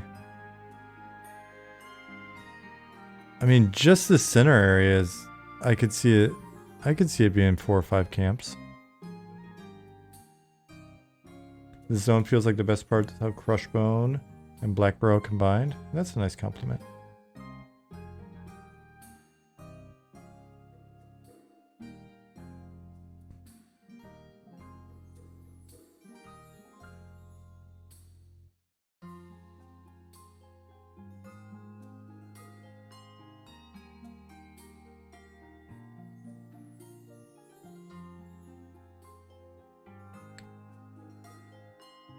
How is the name of the M&M world pronounced? Ether?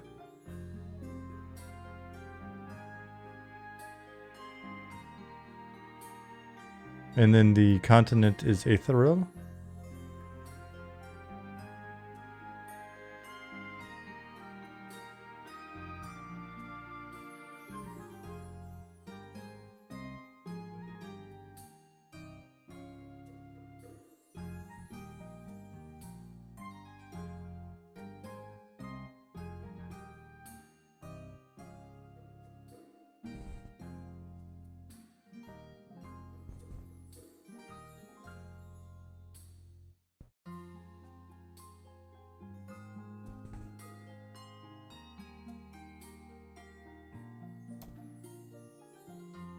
You're going to retrieve golf balls from the water and resell it to front?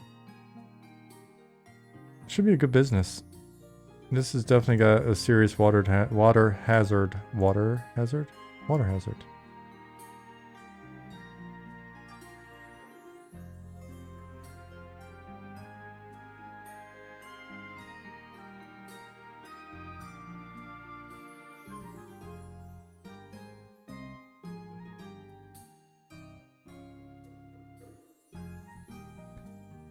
Making some homemade chicken noodle soup for dinner tonight. One of my favorite things. That does sound delicious. Jasmine said she wanted pasta because the weather's been shitty. Now I kind of want to make soup. I'm a huge fan of making soups. Oh man.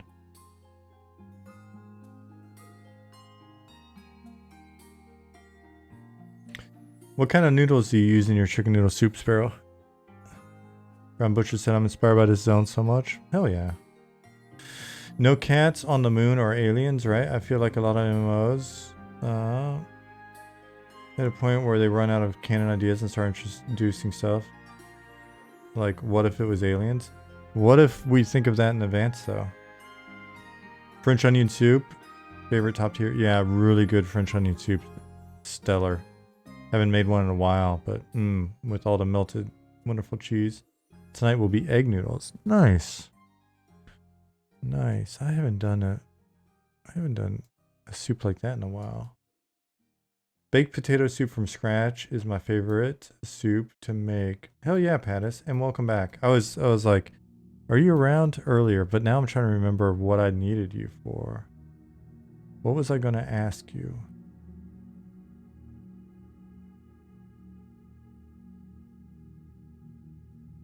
Making dinner? Don't apologize. It's not like you got to be here the whole time. Shit. But I'm trying to remember what I was going to ask you. Oh, I know what it was now. I know what it was. I was just going to say, but maybe it's not a question, but I was going to say, dude, I want to show off the stuff that you and our secret friend have been talking about behind the scenes so bad. Can't wait to show it off. You know what I mean? It's, you know how bad I am about like not showing everything. Efton TV, thank you for the follow.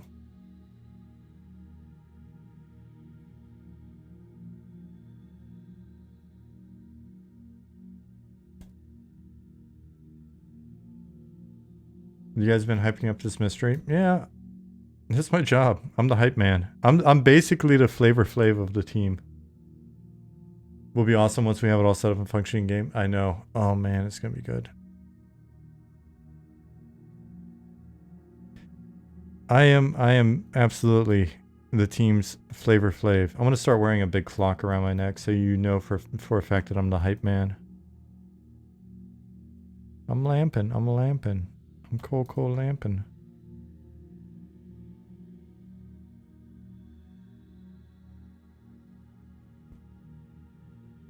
Get up, get down. What time is it? You're just typing that I need a clock and necklace. Mm-hmm.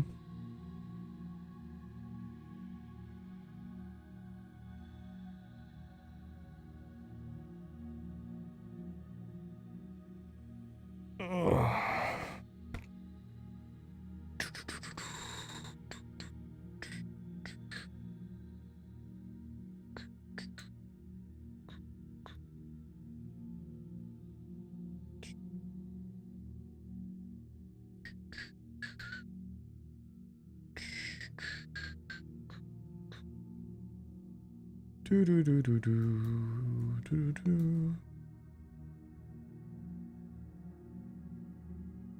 Fielder EQ said, Pattis, did you do that Vine area yet?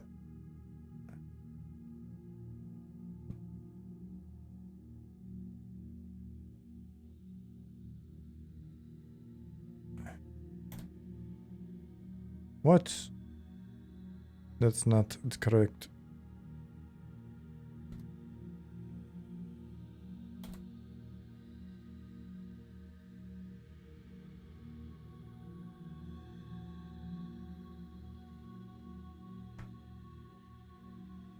Are you guys collaborating with someone famous? You could say that. We're collaborating with someone who's been a very long time hanging out in here. We'll find out if we can reveal the name at some point. But they've been a fan of the project for quite a while and been like, hey, really want to do some stuff with you. So they've been sharing some of their expertise on some things, and it's good just because it's good just because the extra bandwidth helps as well. And so it's cool to have somebody that's got nice technical expertise, but then Pattis and Ollie can also talk to him and be like, hey, we've been wanting to do this, we just haven't had time to look at it or whatever. And so they've been riffing and putting together some really good stuff.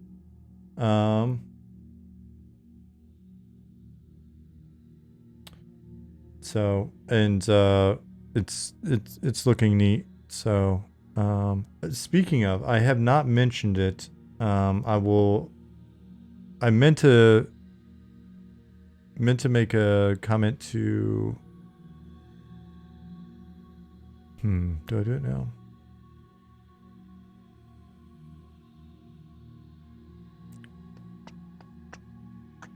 I will say, yeah, exactly. Pattis said fits a need and wanted to do some stuff we have wanted to do but haven't had the time to do. Yeah. Yeah. And that's exactly it. Because it's like, yeah, we've been talking about getting in there and doing this stuff, and the individual is just like, hey, I'd love to hop on that. So it's like, cool, because we are pretty limited on bandwidth. On that front, and Subnatural, I'll answer your question in a second. On that front, I think it's okay for me to say, be posting a new role in Discord and on the website this weekend. And it will be for an additional environment person who is focused primarily on props, potentially texture work. We'll post samples of the textures that we're shooting for, and if the individuals out there that are interested are able to hit that, cool. But it was basically we'll be looking to get Pattis and Baloo some additional help on the environment side. So keep an eye out for that. It'll get posted and mentioned where we've posted them before in Discord. So I'll probably link it in general, and then it'll just be up. Hoping for another decorator, maybe in the future, Sparrow. So we'll be. It'll have some specific info and samples and stuff, and then as with all of these, we really like to take our time during the process to make sure that not only you know, we're always fortunate to have anybody that shows interest. That's always super cool. But we'll be looking to see if there's the skills match, and then how we all kind of get along and stuff. So keep an eye out.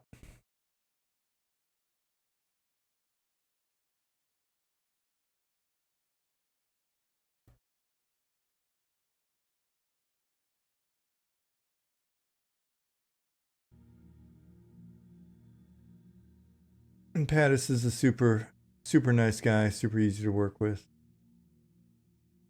And so is Baloo, Mr. Simon.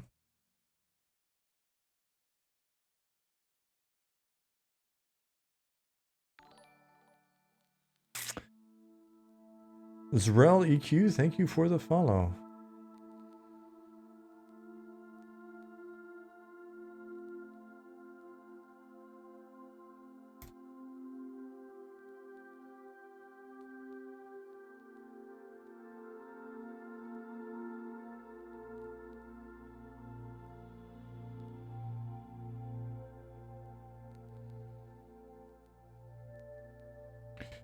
See you, Dragon. Thanks again for your generosity. Thank Mrs. Dragon again for allowing for the generosity.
Hey, Robot, it's been a while. Could I get a brief overview on where you're at with this project? Sure.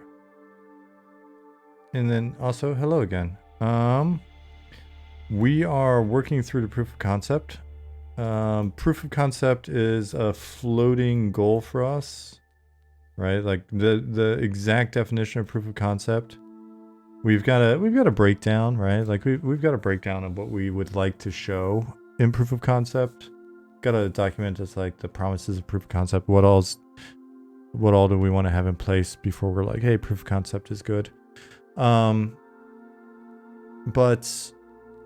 since we're iterating through a lot of that, we can only kind of tell you relative. We can't say, oh, we're 1 year out or 6 months from here or whatever. So then where we're at right now is we've got a large adventure / starting city. We try to refrain from calling the city starting cities because we really want them to last for as long as possible. Want them to really retain their value over the years. And so we've got just a giant cosmopolitan sort of mega city in Night Harbor, which is also just got a lot of room in it for adventuring. And so we've got that. We've got a couple of. It's got its own starting, sort of newbie yards, and then kind of progression traversal zones off there to the north. We've got one zone. To the west, we've got the zone that leads essentially to this dungeon. When you go around through the other side as well up north, you can get in the backside of this dungeon. We've got a newbie dungeon that goes for quite a few levels. I think you can probably level in there up through, your mid-teens? We've got, so that's Wormsbane, Tomb of the Last Wormsbanes, or Wormsbane Tomb. We've got this zone, which one of the things that we're wanting to do is really play around with the idea that we've had for monster cities, where you kind of take that idea of like the Runny Eye Banker, or you know, one of the something like the merchant at KFC or something in EQ, and you really expand it out so that these guys that are around that you fight in other zones, you know, they've been framed as antagonists. You can faction up with them and actually use this zone to unlock some content that sends you back in the city itself. You know, so kind of different progression path. We're getting all of our core systems online. We've got a fair amount of like just the core moment-to-moment gameplay has been up and running for a while now. We've got friends and family testing that's been going on since end of December last year. So we've always got some testing going on. We've done a major technical stress test, 2 of them back to back over the course of the weekend to really prove out our systems. If you check out our website and you go to updates, you'll find an update that's a technical summary of everything that we've done leading into that stress test, the results of the stress test, the changes we made and learnings we had during the stress test. So that can give you a pretty good overview of where we're at on the actual ability to support an MMO. You know, with our networking layer and server, we had 2,200 people play that weekend. I think we spun up 3 servers. We wound up distributing about what was peak during that? Oh no, I know we had at least like 300 per server there, sort of once things stabilized. We hit 900 on the first server immediately, and it was choppy, and we learned a lot. So technically, we're finding that we're in pretty good shape in terms of content and stuff. That's where we're just kind of like slamming ahead. Additional core systems. Ollie's got some big ones coming up on his plate. So fixing boats, adding concepts to boats, like being able to have like storage and things like that, so you can go on expeditions with them. We've got mounts ahead of us, doing some guild related work, player housing, and some probably player merchant / trade related stuff. And then we're going to bring those concepts all together to kind of show how we're expanding on some of those concepts in our game. So yeah, I mean, where we're at is been working through the art style. I think we'll see a nice progression in what the environment art looks like soon. And character art's come along really well. We've got playable human male, female, ogre male. We've started modeling on ogre female. We've got halfling male, halfling female, gnomish male, and goblins. Do you already know how you're going to add housing, or is it still in the planning phase? Well, when you look at Night Harbor, you know how it's just huge. There's probably 150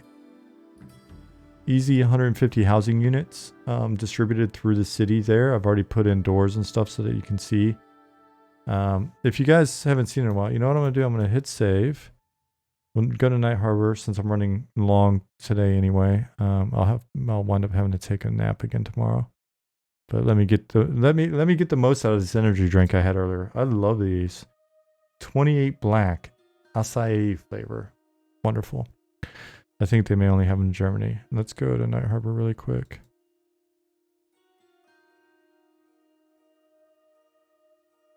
Let's load up our subscene loader. Load subscenes. So I was making some money on test earlier. Like last night I was making some money by basically buying stuff off of the Shifty Gnome and then walking it right across the street to the inn and selling it for a 30% markup, I think. So at level 3, I made my first 10 plat just doing that, and then I got tired. Not exploits. We actually planned it in that way. If you sell your stuff to Shifty Gnome or one of the other cheapos that'll buy everything, you can buy from them and sell to the right people. That's not exploit. That's part of the concept. So, I mean, there are like 2,000 bat wings in there. Yeah, I mean, it allows people that maybe aren't grouping or whatever, people that want to just kind of be... Yeah, so keep that in mind. Alchemikey, what's up? Yeah, I'm running a little bit late tonight. Like, I really should be in bed already, but... Here, you know what I can do? Like, the heads that are maxed out, exactly. Oh, right on. Glad you watched the VODs. I'm amped that people actually watch the VODs. That's really cool to see that. Streamathon, I can't. I will kip over. I've not prepared myself mentally or physically. Though I'm gonna wind up being in bed at midnight again tonight. But Eminem arbitraging, yeah. I mean, we want to encourage that. That's why we have things like the pack animals going in and some of that stuff. And that's why there's concepts like the restrictions on vendors and stuff, right? So, want to be able to put in more opportunities for you to find interesting ways to play the game that's not necessarily just combat. But anyway, let me find what am I looking for? Static placement tool. Thank you. Jeez. Night Harbor. And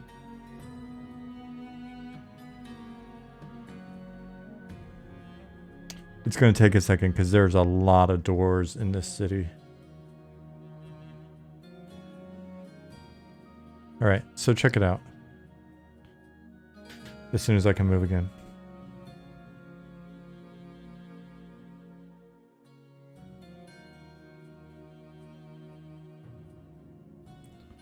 So a lot of these doors that can't be opened, next time you're in a playtest and you run in here and you're like, oh, there's doors, but they don't open. I've gone ahead and basically done placeholder for potential player housing. And there's a lot of units. And some of these are, you know, multi-room units, and some of these are, you get a whole thing. Ollie's really keen on trying to make it so that everything's very much in the world in our housing system. He's a big UO fan, and he's already got some sort of bits and pieces that he's coded to kind of experiment with some stuff in that sense. So we'll see how it works. Will you be able to buy titles from an NPC vendor? You'll be able to rent this property. You'll never own it. So,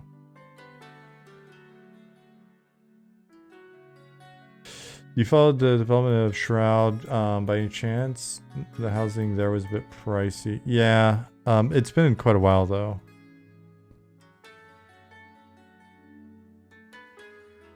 And that's not, yeah. Again, for us, it's just you rent the property. It costs you in-game currency. Will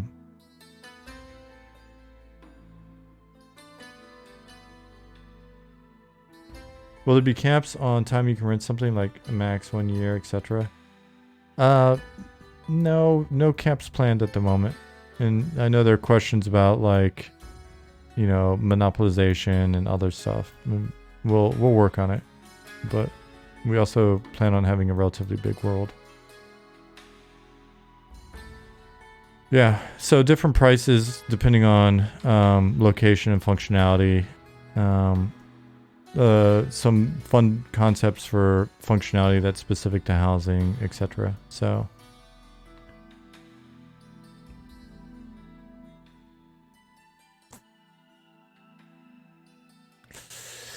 D, thank you very much. I'm about out of here as well. It's good to see you. Plans to be subscription based? Yes. Not free to play. Subscription based. You give us money each month, we provide you with a service worth coming back to. No other monetization beyond subscription, and selling you like merch in real life. How about that?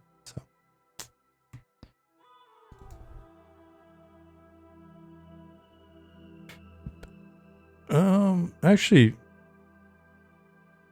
let's see. Can run over to Night Harbor Fields really quick as well, and then we'll shut off the statics now. Look at all those doors. I placed those. Man, that's a lot of doors.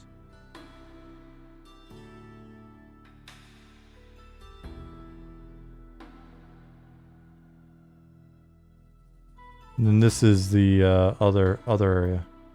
PvP going to be implemented or just PvE? Our focus is PvE, but we definitely want to have PvP server. I'm a big fan of janky PvP. You're very welcome.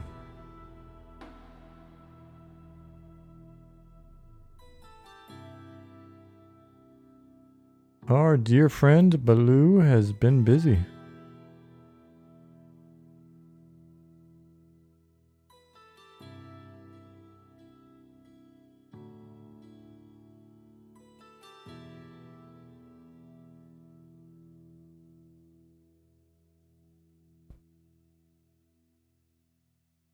Oh man, I gotta remind Ollie that we have this here as well. Note to Ollie.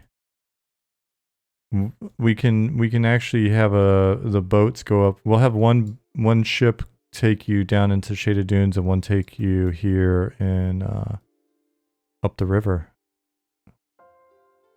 So let me take a screenshot and remind Ollie of that real quick, because this is a pretty cool destination to take a ship to, because we want to have ships go up rivers as well in our deep areas in our underworld that we'll have, basically kind of carrying you throughout the world as well. So it's not just surface travel, it's underworld travel. We'll also have underground rivers, so you can take boat from one city to another city. Like from here to the Dark Elf or Deep Elf City, via underground ship. Not just up a creek without a paddle. There are no paddles.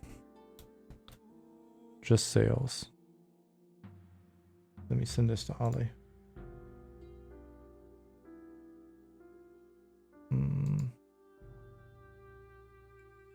Don't forget that we can have a ship go up the river too.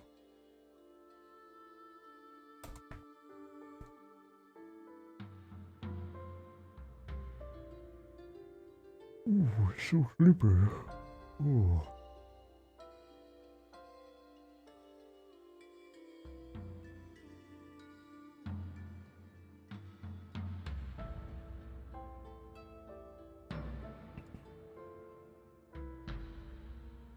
Shout out to Luna, whose art was shared on Goblin's stream the other day. Loving her food icon pictures. Style's perfect. Yeah, it's really clicked well.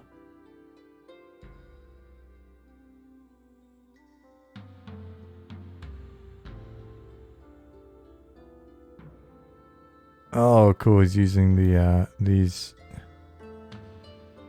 Kind of want to steal these for the goblins as well. Maybe the goblins have been stealing these and bringing them into Telekir, since they're back this way.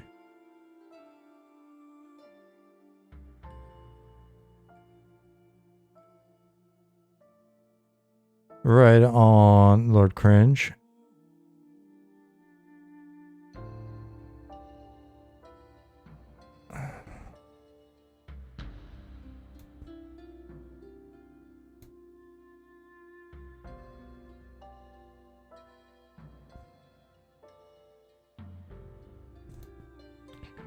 Goblin, goblin, goblins, goblins, goblins. And ogres.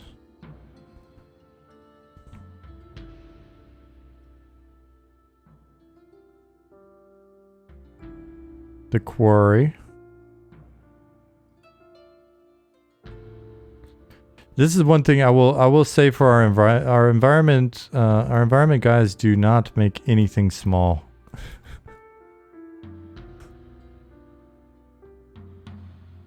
They definitely go for it.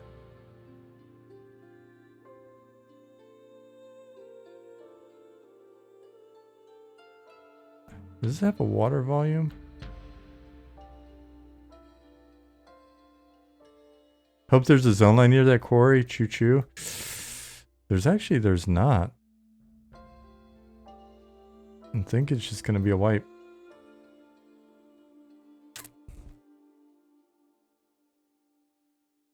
All right.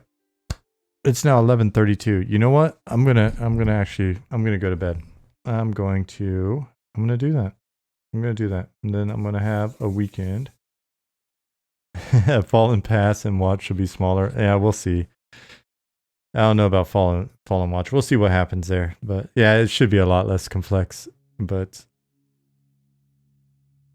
it's fun stuff, man. Loving Telekir, Pattis. It's great. Everybody have a wonderful weekend. Kinji, Idafab, thank you for the follow earlier, if I didn't say it. Brown Butcher, thanks for being here. Fielder, Tenets. Fielder, enjoy your weekend. Have a good one. Flashy Flash, have a good night. Sparrow, you're very welcome. Enjoy your soup. Oaknut, see ya. Miko Bites, you have a good weekend yourself. Quicksana lurking today. Oh, you were. You're pretty quiet. See ya, Liz. See ya, John. Thadvic. MMO Pug. Indefinite. See y'all. Did I miss any? I hope I didn't miss anybody. Thanks again for all of this fun stuff to play with, Pattis. 3PO, see you. Aaron Gunn, see you.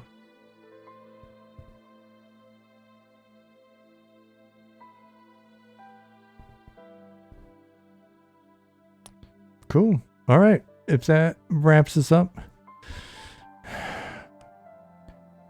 Zukin, you have a good night, son. If this wraps this up, I'll see everybody on Tuesday, and I will try to get some shit done this weekend. We'll see, especially if the weather's crappy, and then maybe we'll just be looking at some updated base pop and stuff. And that'll be that. Have a good one, and I will see everybody on Tuesday.